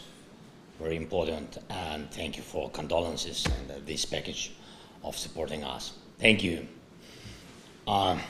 Ladies and gentlemen, dear participants of the Victory Makers Coalition, I'm grateful to you for the achieved unity, for this dialogue and cooperation format. We see the results on the battlefield in Ukraine.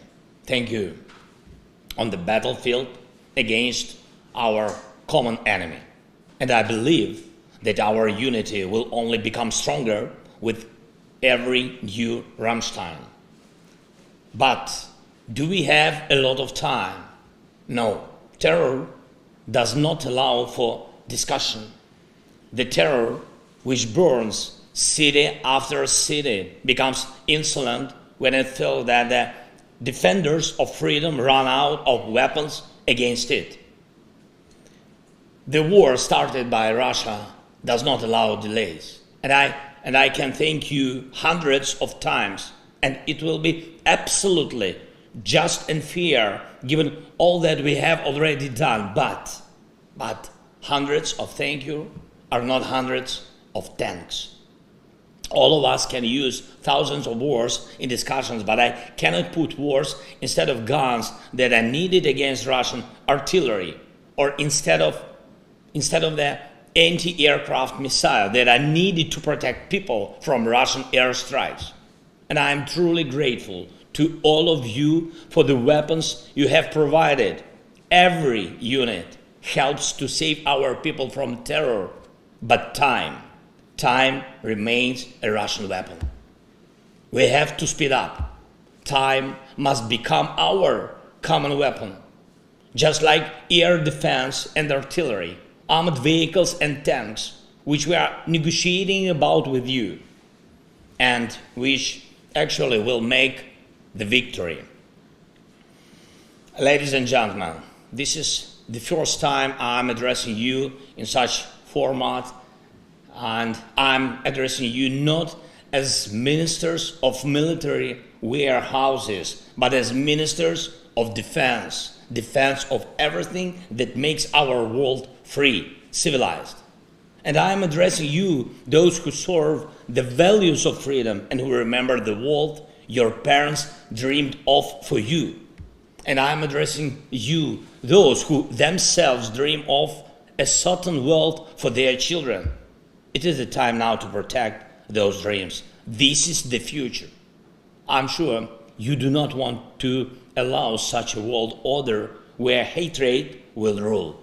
Your parents would not want that kind of world for you. You would not want such a world for your children. But this is exactly such a world order that Russia seeks for all of us, not only for Ukraine, but for the whole world. Russia wants the power to destroy nations, and they talk openly about it in Moscow. Yes, Russia wants to destroy law and universal human values, and the Russian troops, by their actions on the territory of Ukraine, are fighting just for this, in order to teach the world to hate. Russia is concentrating its forces, last forces, trying to convince everyone that hatred can be stronger than the world. That is why you and I have to speed up. We have to do it. We must act as fast as a father or mother who saves their child, as a son or daughter who sees their parents' need immediate help. It is about what kind of world people will live in. People who dream, love, and hope. They hope that the freedom will be protected for Ukraine, for all of Europe, for each and every coalition's country. It is about people who believe that evil and hatred will always lose. The Kremlin must lose. Ladies and gentlemen, you are strong people of powerful countries, and I know your bravery, and I appreciate everything you have done and are doing now. I encourage you to make such decisions that can deprive Russian evil of any power. You can start this policy today. It is in your power to make a RAMSTEIN of tanks, not to bargain about different numbers of tanks, but to open a principled supply that will stop Russian evil. And we also count that your next gatherings will go down in history as RAMSTEIN of F-16 and long-range missiles. It is in your power to guarantee such artillery and anti-aircraft defense that will crush terror. It is in your power to make the victory. So may your decisions hit accurately. Just like our heroes on the front lines, glory to all of our soldiers and sailors, sergeants and foremen, officers and generals, and thank each and every one of you who defends freedom. Slava Ukraini!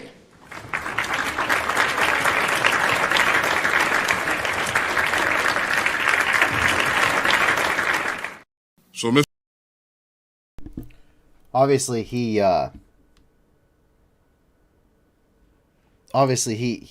does make a little bit of a jab there. He's like, hopefully it's, F-16s, this is something they've been asking for about. And Jens Stoltenberg even said that, I welcome a significant new package of combat capabilities announced at RAMSTEIN for Ukraine's self-defense. Russia is preparing for new offensives, so it is an urgent to step up support to engage Ukraine to win and retake occupied territory.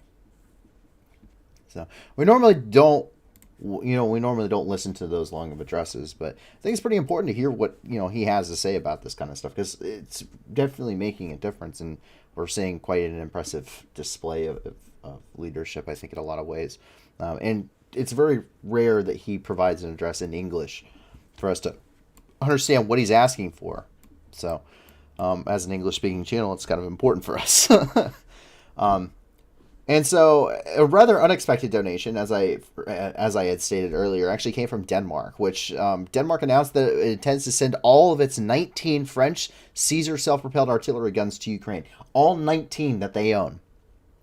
The donation will be accompanied by a training and education package for the Ukrainians. Donation will cause a delay in the construction of Denmark's 1st Brigade. Therefore, the government is now looking at possibilities of launching a rapid acquisition of new capabilities in parallel with the donation.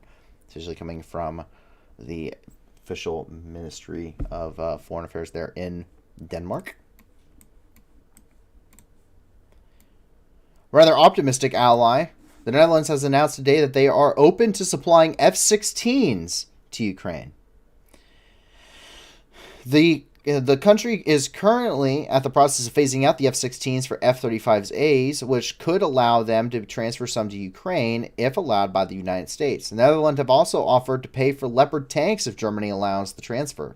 The Netherlands is also supplying 2 launchers of Patriot anti-aircraft systems and a number of missiles to Ukraine. 65 soldiers from the Marine Corps will train about 200 Ukrainian soldiers in 2 batches to use the system, writes NOS.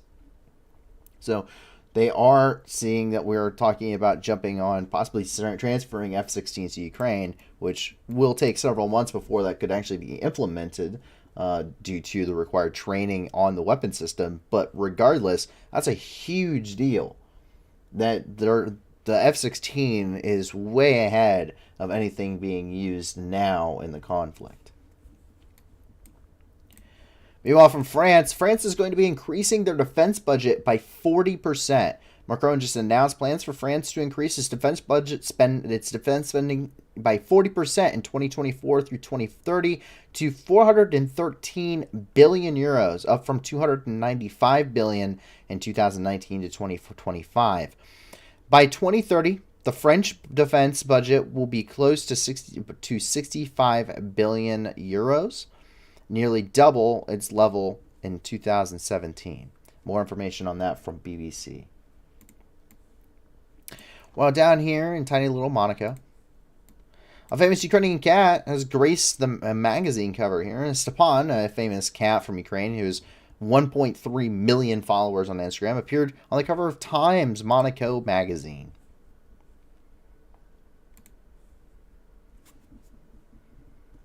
Boys, it's okay. You'll be famous too one day. I know I just disturbed your sleep. Oh, thank you, baby. Maybe. We'll see.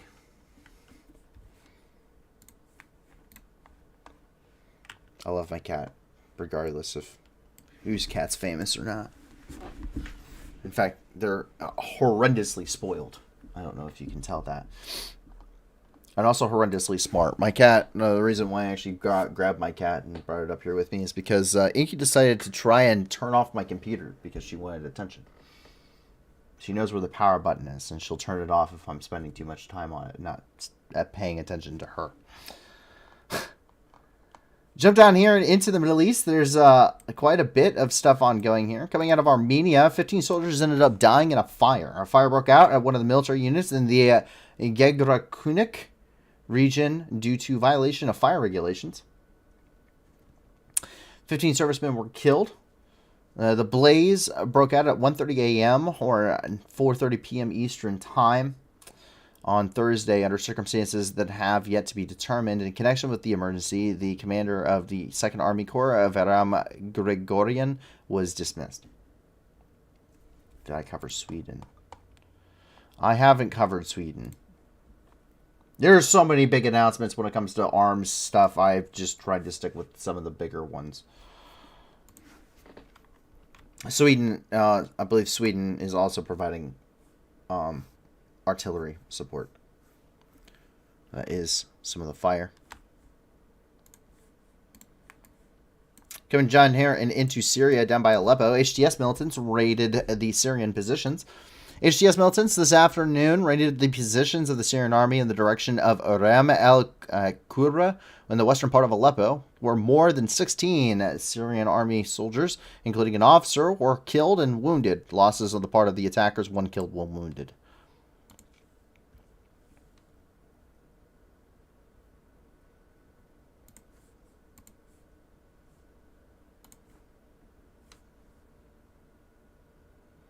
Some videos coming out, or some photos coming out there from the local fighters.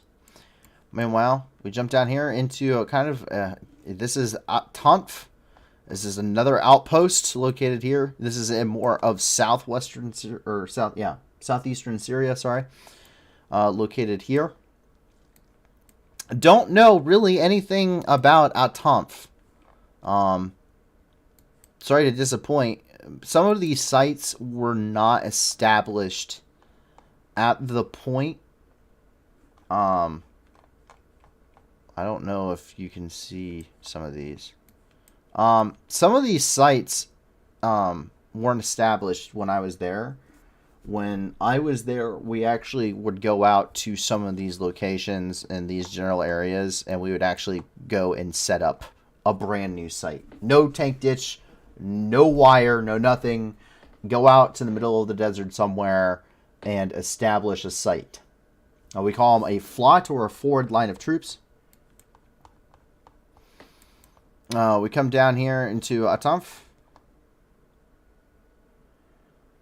which has an outpost down here. Once again, not there when I was there. Where multiple drones attacked on coalition outposts here in Syria. U.S. Central Command said that air defense forces managed to shoot down 2 drones in the sky over the Atanf military base in southeastern Syria. And the wreckage of the drones fell on the territory of the garrison. None of the American soldiers were injured. No one has yet taken responsibility for the attack. Coming from the Central Command for immediate release.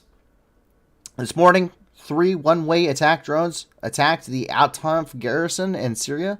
2 of the drones were shot down by coalition forces, while 1 struck the compound, injuring 2 members of the Syrian Free Army Partner Force who received medical treatment. No U.S. forces were injured.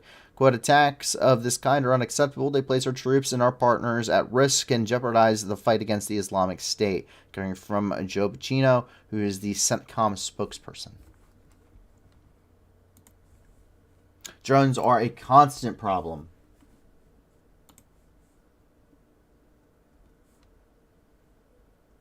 Some photos of the location there. Drones are a constant problem. My very first night in country, there was an armed drone. Now this is back before you know, like the Ukrainian war has really industrialized the drones that took it to the next level. Armed drones at the time that I was in were $15 quadcopters from Amazon, bought, ordered, and shipped to Syria, and then in Syria they would take like F1 fragmentation grenades and stuff like that. You know, M67 frag grenades. And they would mount them to these little quadcopters and set up a little rigging system, and they would fly them over the post and either detonate them, land the drone on the post and detonate it, or they would drop it on the post, the hand grenade on the post and detonate it. Luckily, when I was in Syria, we had one that was right off of our post. I could not see it, neither could my post partner. Another post could see it. Not good enough to engage properly, and but it blew up over the annex. It blew up over an empty part of the desert. Actually, I can show you. Go up here to... Where are you at? So, when I was there, it blew up roughly kind of in this general vicinity over here. Is where that thing actually blew up at. And it didn't hurt anybody, didn't anything, but it very well could have. That was my very first night in country, probably first 6 hours I was there. It just turned dark when that happened. And so it's a real threat. And it's a threat that we constantly were a lot of drones are observation drones, but they can be used to call in artillery and mortar strikes and adjust fires and stuff. So we're constantly battling against these things. And so that's why even quadcopters, you take them immensely seriously. There should be no reason a quadcopter is flying over your base. You know, when we have a quadcopter going up, is something they're going to tell you over the radio. And it's a constant battle against these things. They're so cheap. They're so numerous. And it's very easy to weaponize them. And it's very easy to use them, as we see with Ukraine all the time now, to just fire an artillery, provide very valuable intelligence, get troop numbers and equipment numbers and things like that. And it makes it very difficult. So something that we hadn't quite figured out by the time I was there. We were still shooting at them with rifles, even quadcopters. And I stopped shooting at them and started hitting their little cameras with a high-powered infrared laser because it burns it out. And it's much more effective, and you can save your ammunition for actual terrorists. We continue on here. We come up here. This is in Mazar-e Sharif, where women are prohibited to see male doctors now, as the Taliban continue to tighten down on their interpretation of Sharia law. Taliban leaders in the Balkh province have ruled that women can only see female doctors. Earlier this year, women were barred from pursuing university education as well as working, which has effectively removed the ability for women to become doctors. It's quite possible that women in the region will not be able to get medical attention going forward.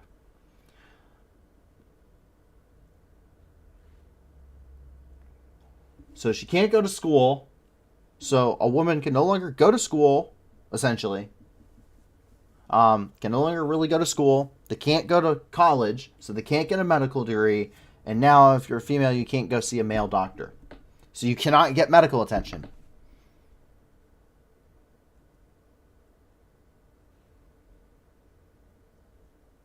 Woman gets blown up in a blast? Well, that sucks.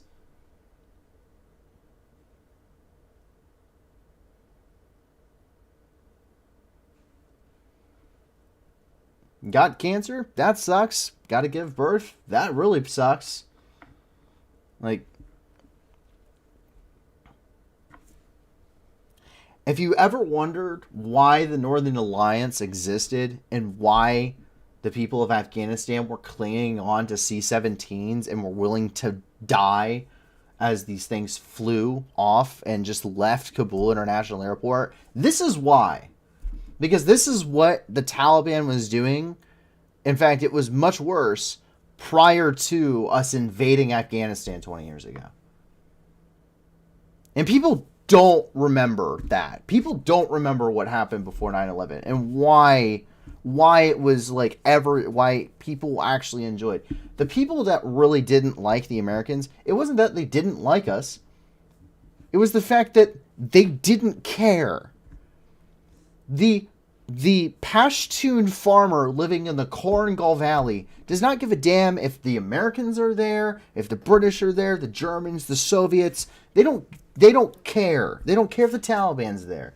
They just want to survive because he's a subsistence farmer that isn't really making anything. And the most money he's made in his lifetime is by growing hashish and opium. He doesn't give a damn. He doesn't. He doesn't care either way. If the Taliban ask him a question, he's just going to answer it. If the Americans ask him a question, he's just going to answer it. He doesn't care. But this is why, like, the Northern Alliance was a thing. This is why we partnered with Northern Alliance. Because everyone remembered how bad the Taliban were.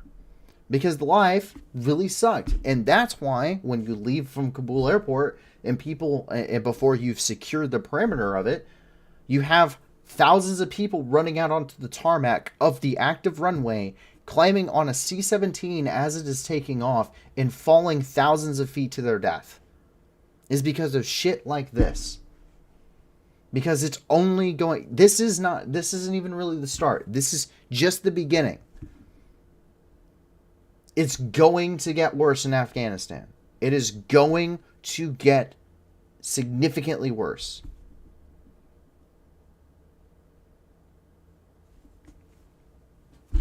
That is the reality of Afghanistan.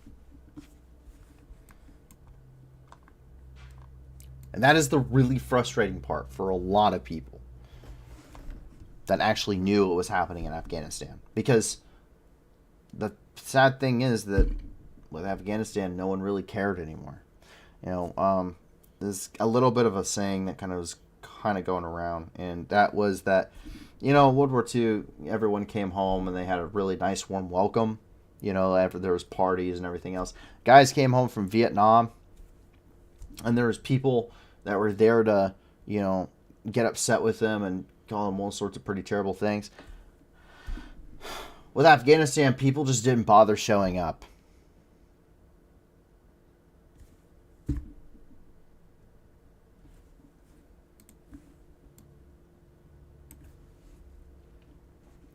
Four servicemen in Pakistan were killed during a BLA attack.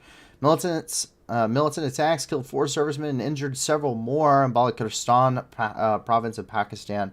The incident occurred in the province of Balochistan. The militants fired on the military who were patrolling the border with Iran, after which the attackers fled. The Pakistani Ministry of Defense stated that Iranian territory became a springboard for the attack. Islamabad has sent an official notice to Tehran with a request to search for those responsible for the death of security forces. Earlier, Pakistan and Iran agreed to strengthen military cooperation, in particular in ensuring the security of the common border and fight against terrorist groups. Balochistan Liberation Army took responsibility for the attack, and according to the group's statements, 9 servicemen were killed.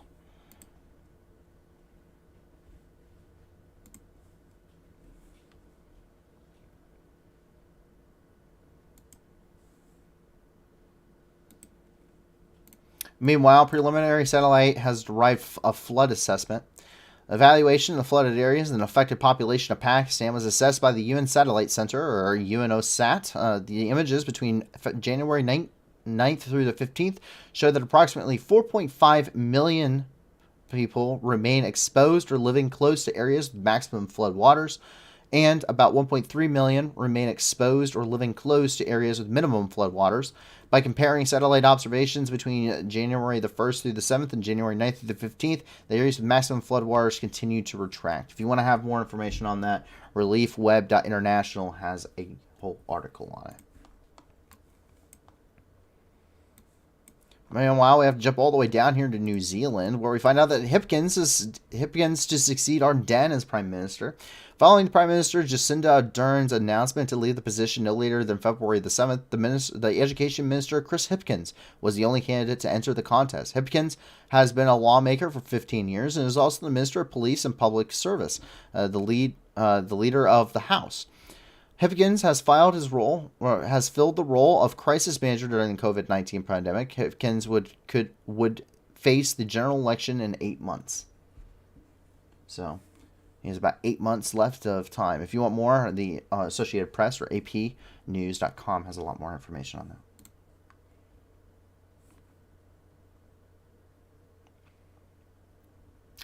I seem to have missed a couple questions. Sorry. Dutch Aviation 23 was saying no Archer or CV90 announcements from you. No, not tonight. There's so many announcements regarding aid. It is really hard to really get it all in a timely fashion. I apologize for that. Would they import doctors coming from Tim Epps regarding Afghanistan? No. No. And you wouldn't want to. The Taliban are pretty likely to kill you, actually. Really likely to kill you.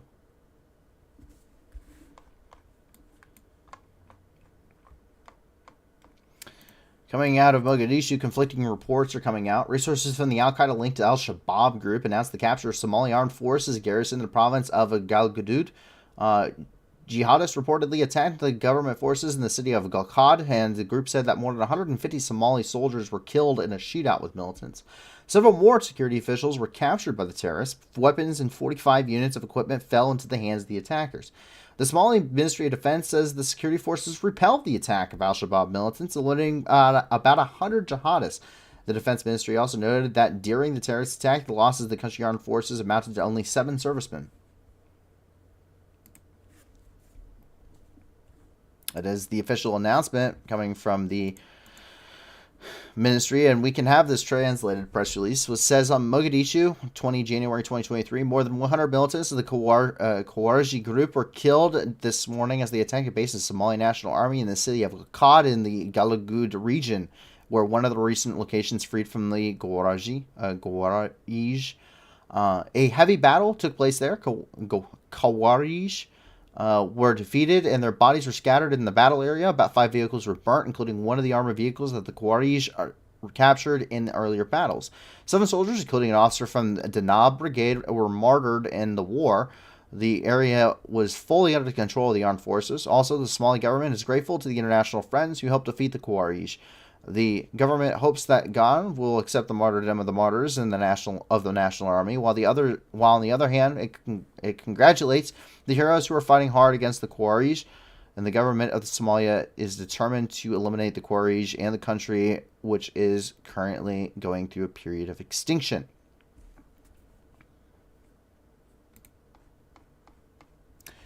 For those that don't know, Khawarij is the Somali way of naming someone who is an al-Shabaab fighter.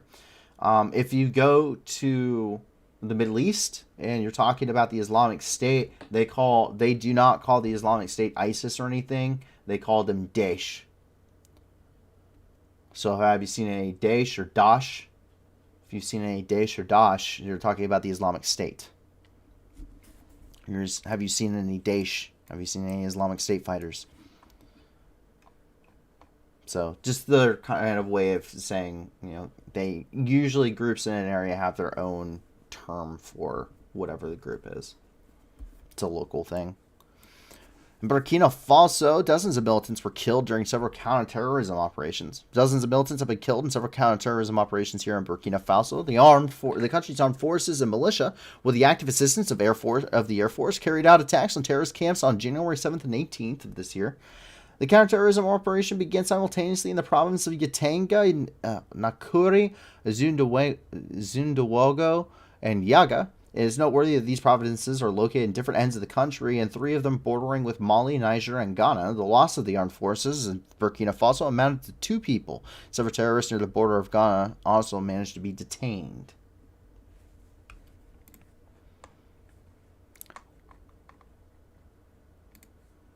Well, coming from Gambia, the Vice President of Gambia died. The Vice President of Gambia reported that that the Vice President Bandara Alu-Juf has died after a short illness in India. The Vice President left Gambia 3 weeks ago to seek treatment. The cause of death has not been specified. From President Barrow.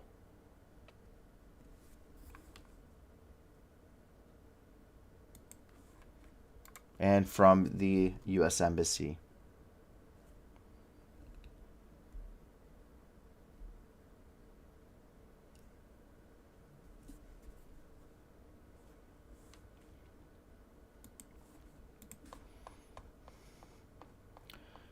Jumping across the Atlantic here, we end up in Lima, Peru. Violent protests have continuing here. Violent protests here in Lima. After the removal of Peru's President Castillo, his supporters have been participating in violent clashes with the government as the ex-president himself remains in detention over an attempt to illegally dissolve Congress in December.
They did attempt to seize the airport.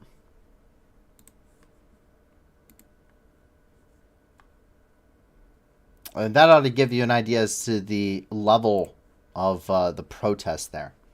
Now, he was... now, you didn't see that riot officer. He was using a shotgun. And he did fire it at the dude who was literally right next to him. If you notice, the guy didn't, like, actually go down or be hit. He just kind of spun around a little bit. If he was using live ammunition, that dude probably wouldn't have a chest anymore. One of the best riot control measures is actually called beanbag rounds. And 12 gauge round, put it inside of a standard shotgun, fire it at a protester. Does wonders, especially when you actually hit them. Definitely puts them down and definitely spins you around.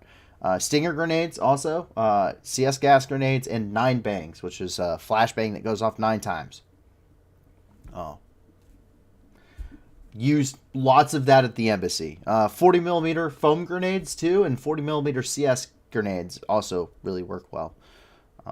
Try not to direct impact anybody, but if you do, you probably won't kill them. As long as you're not like shooting them at like 5 feet.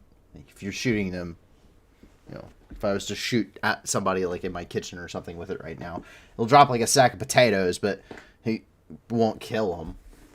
It's non-lethal ammunition. Before, the U.S. Embassy, by the way, had no training in non-lethal ammunition. Never had to use it. Once at the embassy is crisis response, immediately just flying through it. We're trained for much worse, so this shouldn't be too bad kind of thing. And we were told to use non-lethal ammunition at the embassy, and never had any experience with it, but it was one of those we're going to figure it out moments. So quite literally learning on the job. But it was a good experience, pretty cool. I got to learn a lot, that's for sure. Coming out of Atlanta there at the CDC, a salmonella outbreak is linked to bearded dragons. 32 persons from 20 states were sick with contact with bearded dragons. Half of the sick were younger than 5 years old. The Center of Disease Control, or CDC, issued investigative notice that droppings from bearded dragons can carry salmonella, which could lead to bloody diarrhea, vomiting, dehydration, and fever for those who came into contact. CDC cautioned owners to keep bearded dragons away from kids or areas where kids could touch, to wash hands after handling the bearded dragon, and to keep the pet outdoors. Arch Instinct says I can get a job as a police officer really easily. Coming from the CDC, by the way, from their official Twitter. You can get a job as a police officer really easy. I could. That's actually one of the leading jobs for infantrymen. Is security guards and contractors and police officers. Just because as an infantryman, your skills are not very marketable in any other job fields. They really train you for one thing and one thing only. When I was in the Marine Corps, I went and I took up a B billet, is what it's called. A billet in the Marine Corps is a job that you have your MOS, or your military operational specialty, mine being 0352 anti-tank missileman. Inside of the company, inside of my units, I had a secondary job when I was in the garrison. I ran my company armory. I ran the weapons company armory for 2-7. And I was the NCOIC, meaning I was the non-commissioned officer in charge of all armory operations. So all maintenance, everything on top of that, making sure all maintenance was done by the armorers and optics techs, and doing all the shipping and logistics. And the reason I did that is because I knew after the Marine Corps, I grew up around logistics and stuff thanks to my family and what my parents had done. So I had grown up around it. I was already kind of good at it. I already had a feel for it.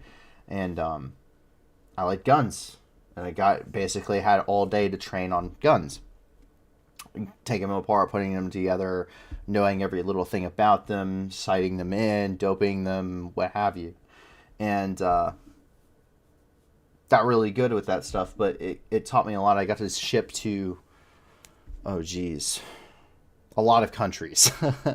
26 separate sites in 7 separate countries inside of just the deployment, but not including training. Having to go through Canada and Singapore and the Philippines and stuff like that during some of the training events. So I got taught how to do logistics through that. I got to learn how to ship things internationally and what have you, including, I had an AA and E, or arms, ammunition, and explosives endorsement now, and I have, on top of all of my military vehicle licenses, and then I also have, expertise in handling not just explosives, but also things that are considered hazmat for transport.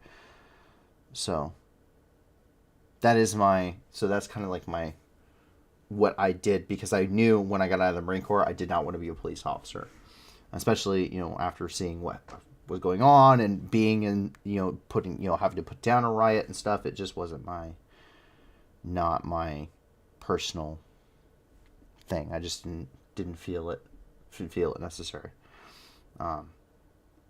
So I wanted to go do something else. And so now I am a logistical coordinator. That is what my official title is. Basically a dispatcher. If you could upscale a pet times 10, what would that be? A pet? If I could upscale a pet 10 times.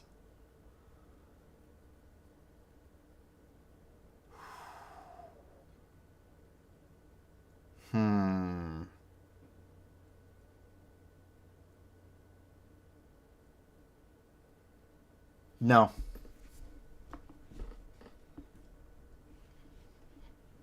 I wouldn't. I just wouldn't. Opinions on pistol brace laws. Pretty relevant considering the ATF just changed a lot of stuff. I think they're kind of dumb.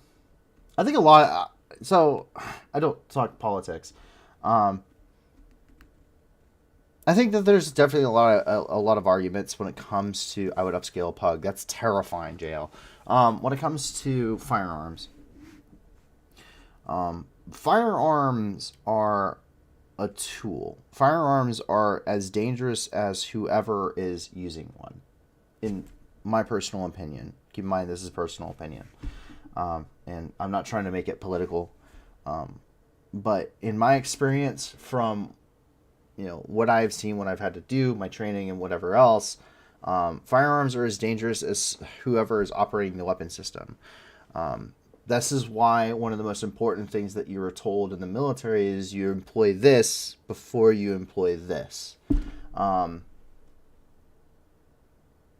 So that is the, so I don't think pistol braces can be used for a multitude of things. If someone has a disability, pistol braces can be used, and so that way they can still operate a pistol and fire it. Pistol braces can be used to increase the accuracy of those pistols. I think there are certain things that you don't need that I think are specifically just designed to get around certain regulations that I don't think are pointless, or that I think are kind of pointless. Bump stocks and stuff like that.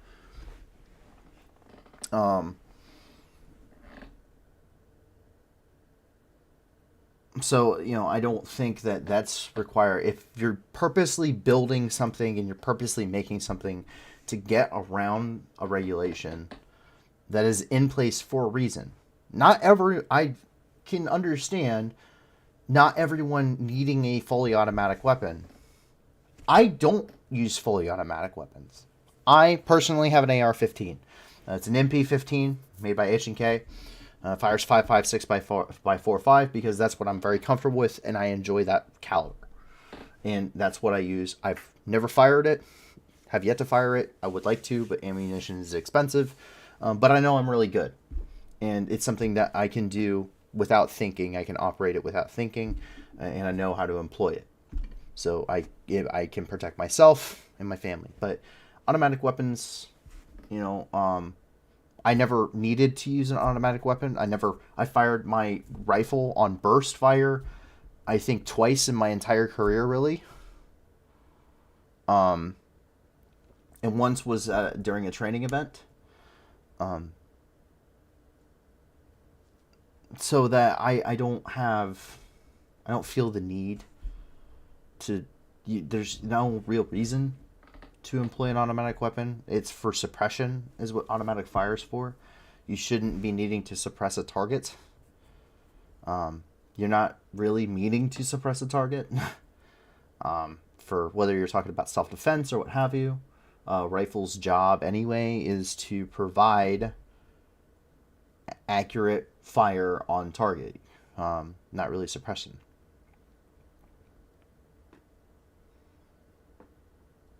So that's, and you can achieve suppressive fire without it. So, I mean, semi-automatic rifle fire, you can be really fast.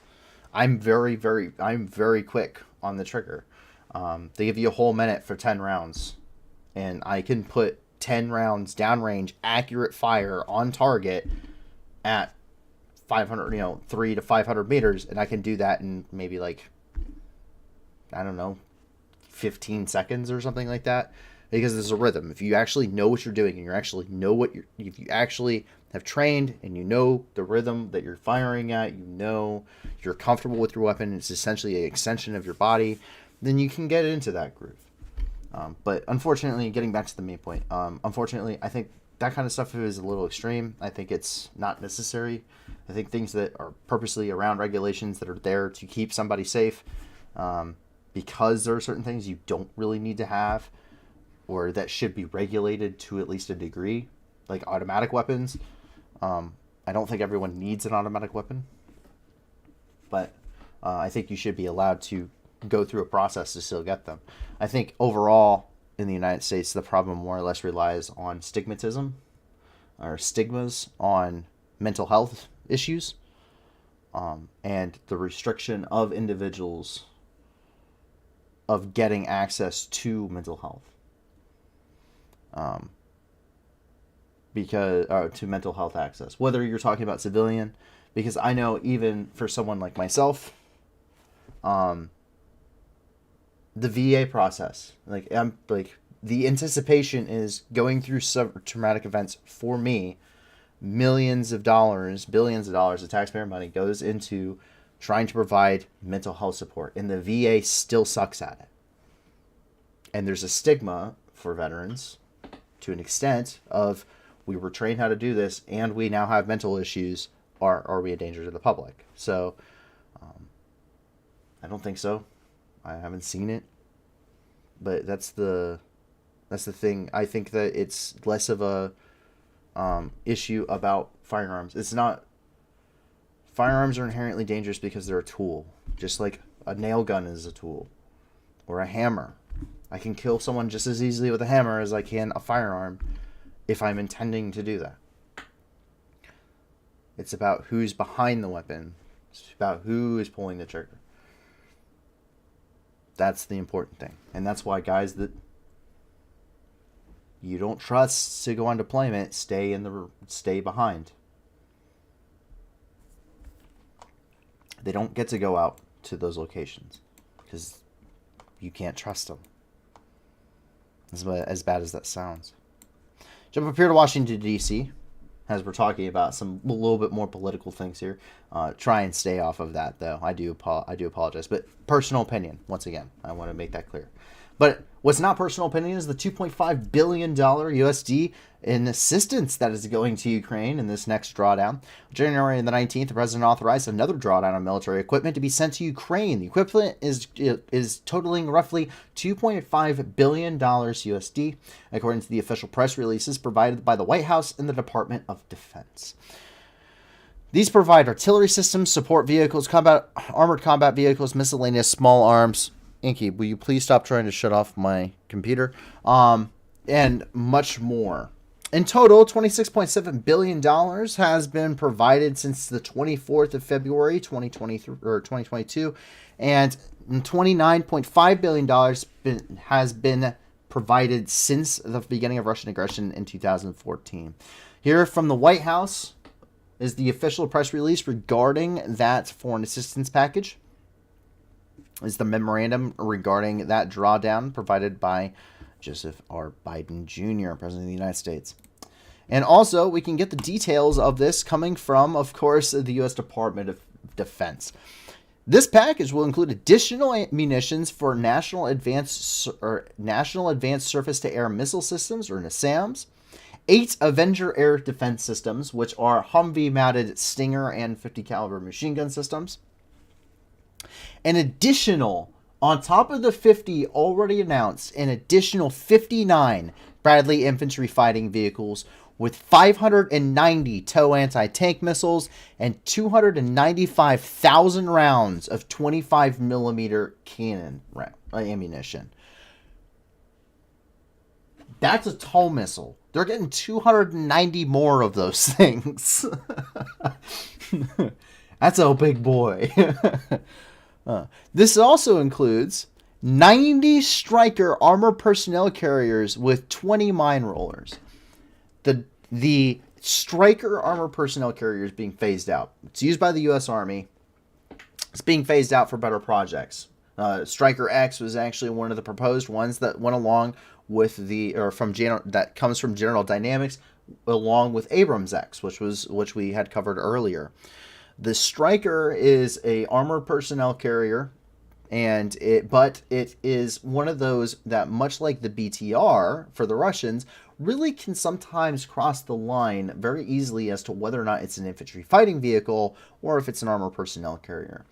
The Striker comes in multiple different packages, including high caliber guns, mortar carriers, standard armored personnel carriers with things like Crows, 50 cals, 240s. Can also be used in order to transport wounded troops, can be all sorts of things. There are so many different variants. The Striker is a modular package. It was intended to be built to where you can change out the type of package you want on the Striker itself. So it's incredibly important, and it's incredibly versatile. And they did not specify variants. They just said that 20 mine rollers will be going with them. 53 additional MRAPs. These could be MAT-Vs, whether you're talking about Navistar Max Pros or something from Oshkosh. 20,000 additional rounds of 155 artillery. Approximately 600 precision-guided 155 artillery rounds, aka the Excalibur round. 95,000 rounds of 105 artillery. Approximately 11,800 120 millimeter mortar rounds, also big boys.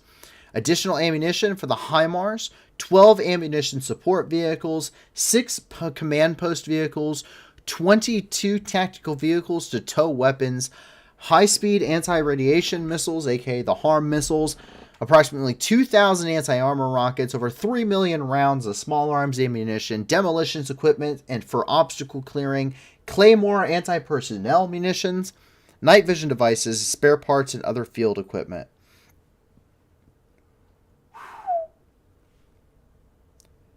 Damn.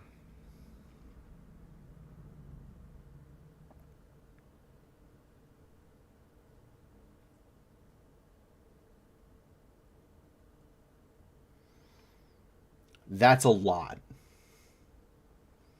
That's a lot of firepower getting ready to go down range.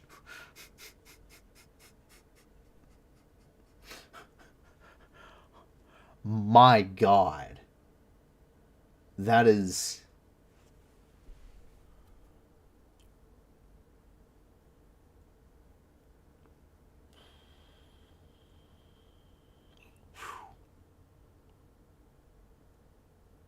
That's insane. You know, you look at just how much equipment has been provided, and you're talking about just from the United States perspective, is just, you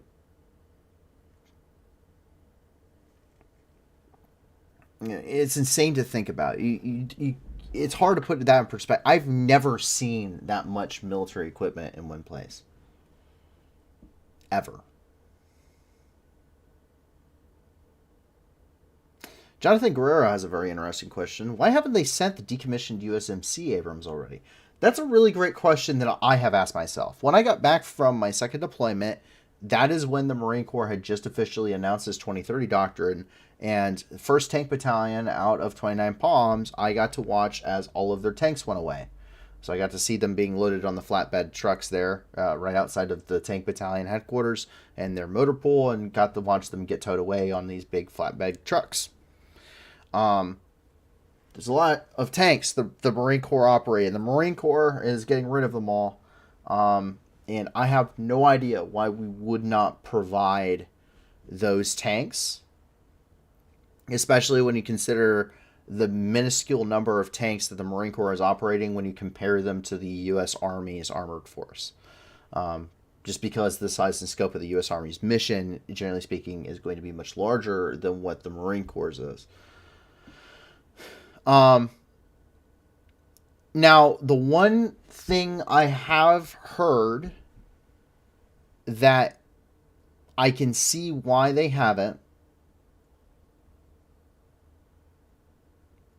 is that everyone keeps bringing up the logistical struggle. you wouldn't just send the tanks, you would send the logistical capabilities for them.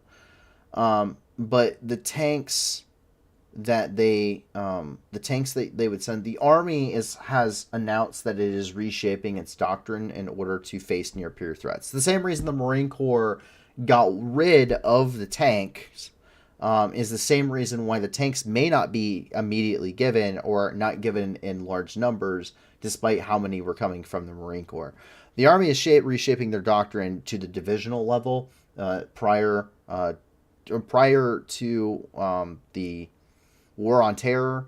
The War on Terror really brought commands down to a brigade level because of the smaller deployments and the flexibility required for counterinsurgency. Initially, the Army had 28 divisions. That was cut down to 20. They're also reshaping how they operate with different types of divisions to do different things. Divisions to soak up enemy fire, divisions to support, and divisions in order to penetrate enemy lines and exploit the gaps. They're changing how they're intending to fight a war against a near peer threat, and it is very much a heavy armor focus. Not to the extent of the Russians, which literally mechanized. If they could put wheels and an engine in it, they in some armor plating, even if it was corrugated steel, they would weaponize it. I swear to God. But the Army is planning on doing that too, but that's going to require them to, one, bolster their armored forces because of the understanding of additional casualties which could be incurred, especially when you take a look at their actual new doctrine that they're developing right now. So I can see that as being a reason.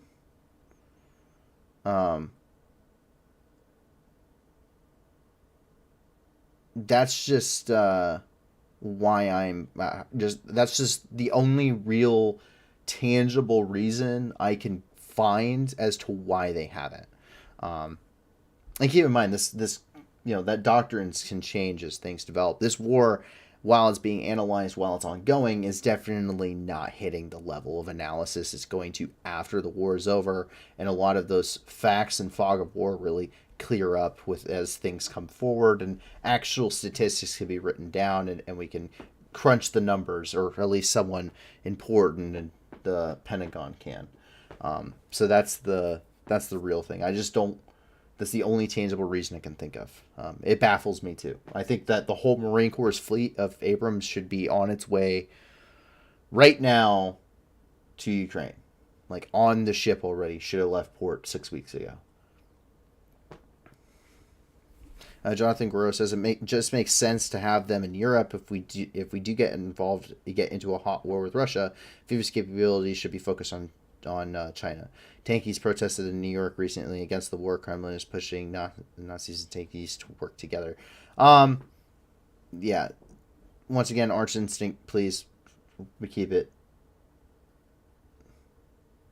not anti. Do not perpetuate hate speech in my chat. I do like, I do like a lot of people, everyone that's in the chat. No one's like actively being an aggressive jerk, but at the same time, hate speech on either side is not okay. That's how we got to this point, actually. So the thing with, so the 2030 doctrine, there's certain things I didn't agree with. I did not fully agree with them getting rid of, tank battalions. Definitely limiting them, but I think that it puts an over-reliance for heavy armored support on the Army, and the Army may not be able to provide that depending on what they are involved in. So I think that the Marine Corps, while it lightens what it has, that it loses important assets that is inherent to them that could be used when the Army is engaged somewhere, like in a shoot.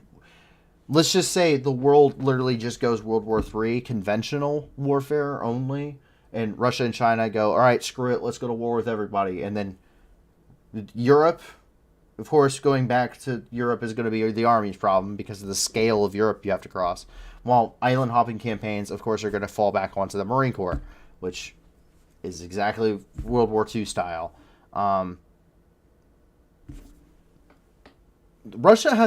China has a lot of tanks. A lot of tanks. And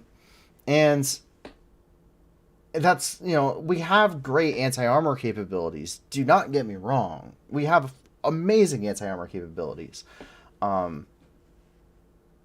But they have their limitations.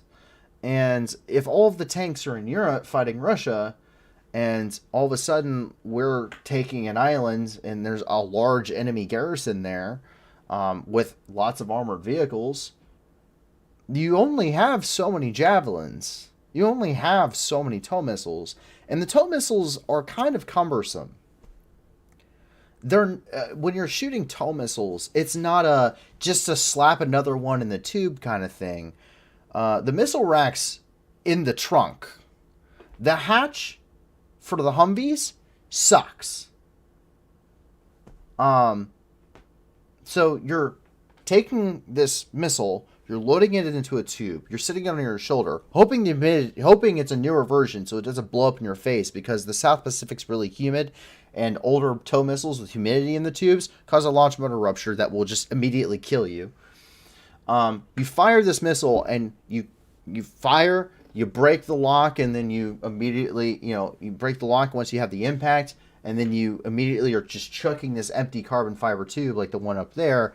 But then you have to have another guy that's got to get in the trunk and hand you another missile, and he's either got to hand this up through the turret, through the little in between your legs of this tiny turret already not big enough for you in all of your body armor, or he's got to hand it over the turret exposed to enemy fire via the back of the truck or the back of the Vic. And then you have to reload, re-engage, get that asshole out of your backblast, make sure he closes the trunk, hope it locks, hope it latches, and then hope he also doesn't get shot in this whole process, and your backblast is here to fire again. It's not a quick, all right, just throw another one in the tube. These things weigh 70 pounds. They're heavy, they're cumbersome, they're large, and your Humvee's only got to get 6 of them. And humidity in these things, humidity gets into one of these things, it's done for. It can go an erratic missile, you can have all sorts of things that can go wrong with these things with humidity inside the tube. That's why they have a desiccant plug that's on the forward end caps to be able to test it and see. You can visually inspect them. So it's tanks. Big 19-year-old kid, strong arm, automatically open door. Turn around, grab round, put it in, aim it, close breech, aim target, fire. Next round, grab it, put it in. Oh, we need to blow up that building because the tank's already blown up from a javelin that hit it. Grab HE round, put it in. Strong 19-year-old kid with a great arm. And then, grunt. Needs tank round on that building. Go up behind 600 degree, run up behind, to the side of the tank, to not get immediately just heat cased thanks to the 600 degree Fahrenheit exhaust coming out the back of the engines. Run up to grunt phone. Call tank guy on grunt phone. Building on the right, 3rd story. 3rd window. 3rd window on the left. Engage HE round. Machine gun nest.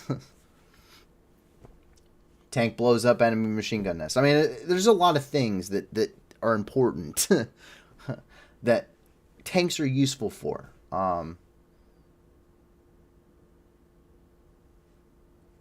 Argentine says you're working under the assumption that PLA tanks will be on land and not floundering at the bottom of the Taiwan Strait. Yes, because there is, whenever you're standing post or whenever you're doing anything, there are 2 things that you will always hear repeated. They are a couple of things that are, especially when you're doing your post cycles, that they're acronyms. It's the MLCOA and the MDCOA. This is realistic. MLCOA is most likely course of action. And this is what you are expecting the enemy is probably going to do. On post in Syria, my ML-COA is Islamic State will likely provide, or my ML-COA for the Islamic State is they are going to be going and they will be flying quadcopters over my post for the duration of the night, while relaying important information as to the garrison located and my machine gun locations as on the post, and to see the attentiveness of the post standers in order to determine the readiness of or when the attacks are best to be completed, and will likely also take inaccurate small arms fire at a couple times a night, or a couple times that night, in order to keep the post standers to keep not just individuals on the base awake and to improve sleep deprivation, but to continue continue to apply pressure on enemy forces despite no significant combat. My MD-COA. MD-COA stands for EMD-COA is technically what it is. Enemy's most deadly course of action. So most deadly course of action. Most deadly course of action in Syria would be the Islamic State the Islamic State uses a BM-21 Grad to fire Katyusha salvo onto the base to hit the ammunition depot. And then under the cover of fog and darkness began a large-scale assault using a suicide vehicle to hit the first and second checkpoints before engaging in small arms fire to attempt to overrun the small garrison at the base with a combined arms attack using artillery, suicide bombers, and basic militants armed with machine guns and technicals to engage with heavy gunfire support onto armored technicals to engage the heavier guns on the posts. That would be my MD-COA. Likewise, if I'm invading an island, because amphibious landings against a defended beachhead are already the most desperate act in military capability. It is the most desperate thing you can do militarily, is to land against a defended beachhead. Most likely course of action: hit beachhead, get engaged with a lot of small arms fire, pre-sighted artillery, and pre and placed machine gun emplacements that with wide interlocking fields of fire, and suffer immense amounts of casualties, likely upwards of 80% on the initial wave, with anywhere from 50 to 70% of vehicles being destroyed, with following waves being annihilated. With following waves taking decreasing amount of casualties, upwards of up to 50%. On follow-on, second, third, and fourth waves, before eventually pushing through and clearing the objective, before clearing individual bunkers and defensive emplacements and destroying pre-sighted artillery once their positions have been determined and are engaged with counter-battery fire. Seems pretty reasonable as a amphibious assault.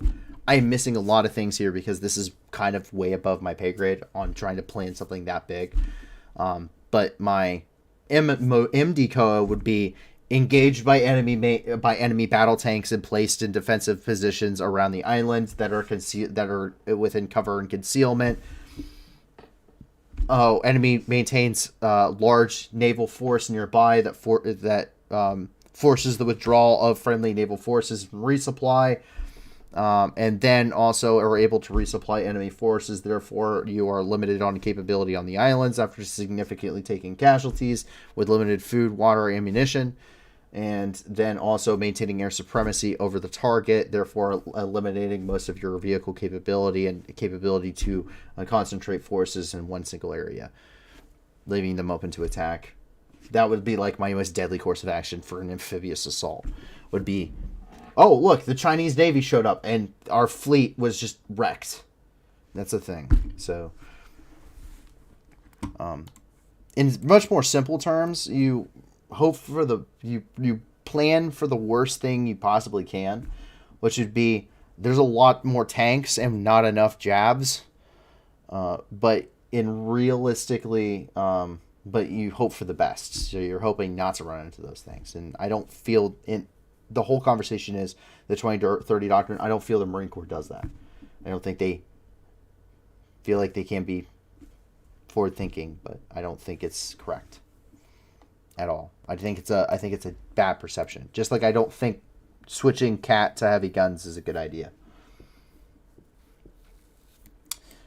Once again, also coming from here in Washington, D.C., Wagner designated as a transnational criminal organization. The White House National Security spokesman John Kirby has announced the designation of the Wagner as a transnational criminal organization, backing it with satellite footage of Wagner receiving arms from North Korea on November 18th and 19th.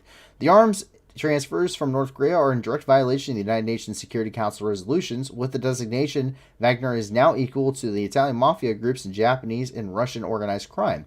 Designation will allow for the wider application of sanctions on the group's sprawling global network and includes mercenary operations as well as businesses in Africa and elsewhere.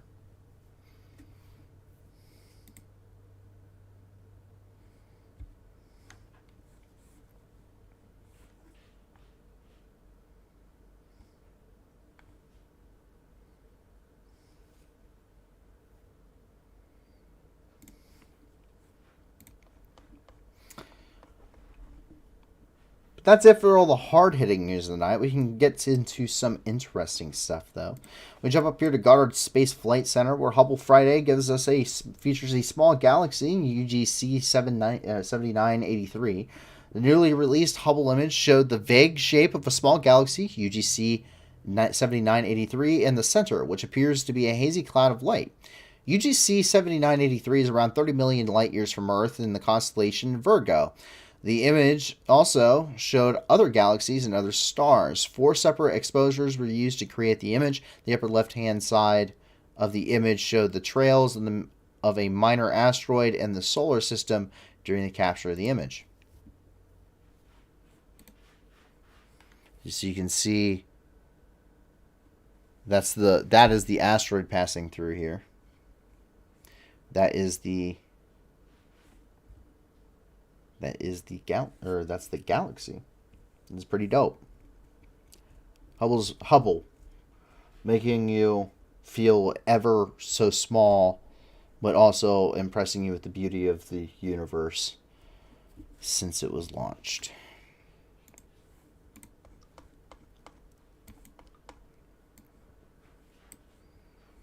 And to wrap up our night with our final point, come down here. This is in Conway National Park in Australia. Just when you thought Australia couldn't get any more interesting considering their flora and fauna. First of all, everything in Australia quite literally is there to kill you. The kangaroos will box you. The birds will attack you. They have to teach children not to play with spiders. There's a spider so big, it hunts birds. Like, it's so bad they said the reason why it's even its own country is because they thought it was so bad they sent prisoners there.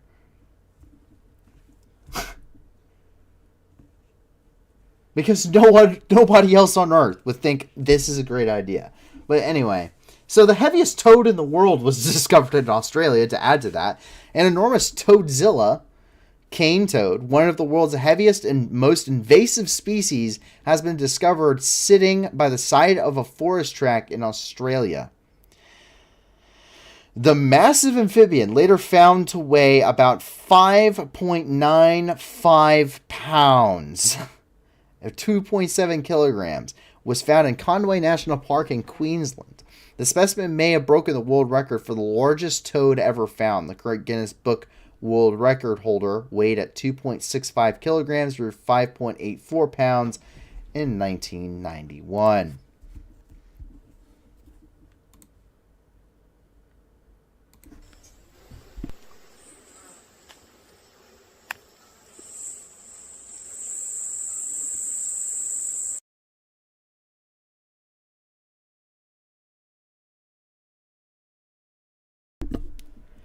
I know dogs that are smaller than that.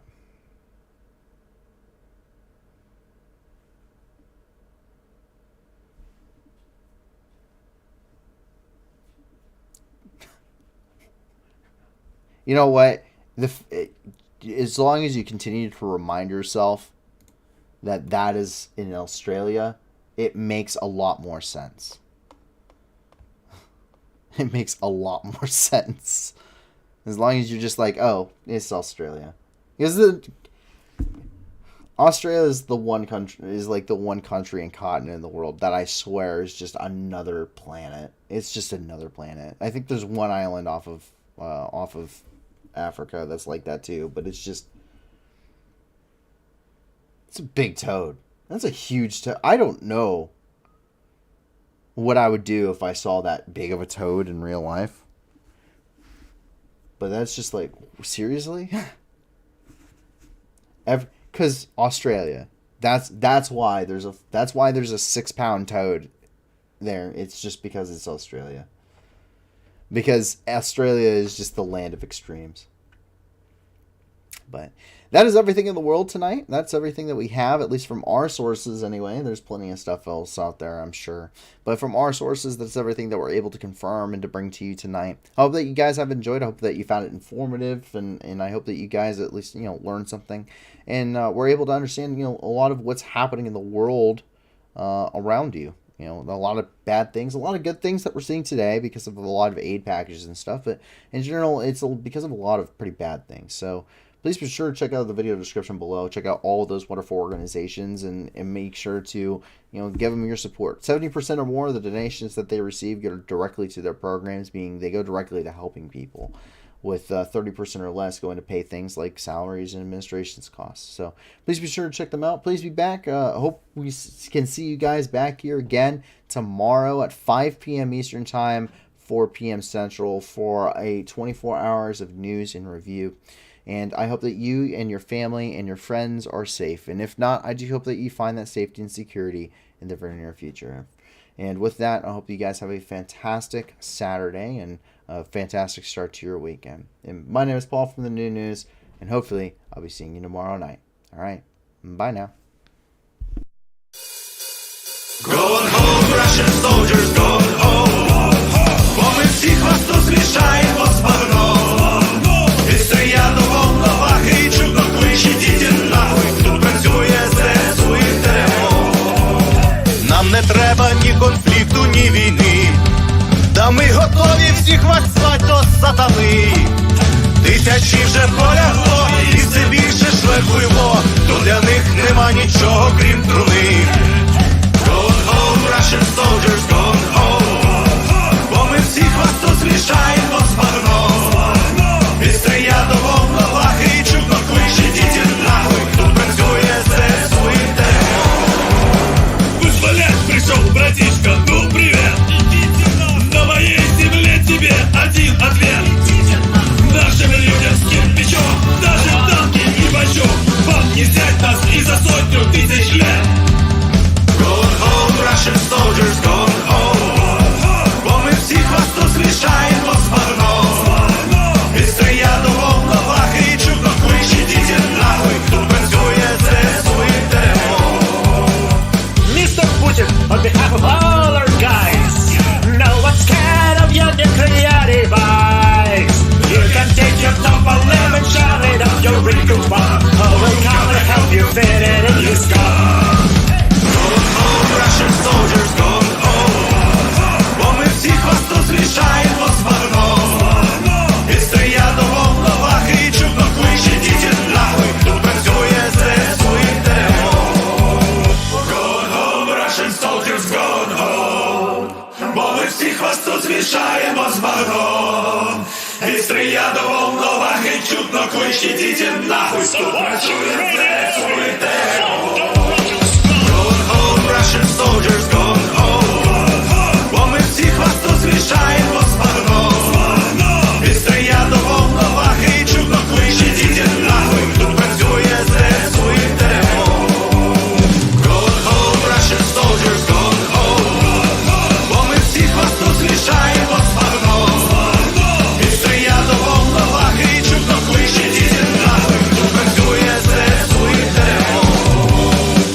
идите нахуй!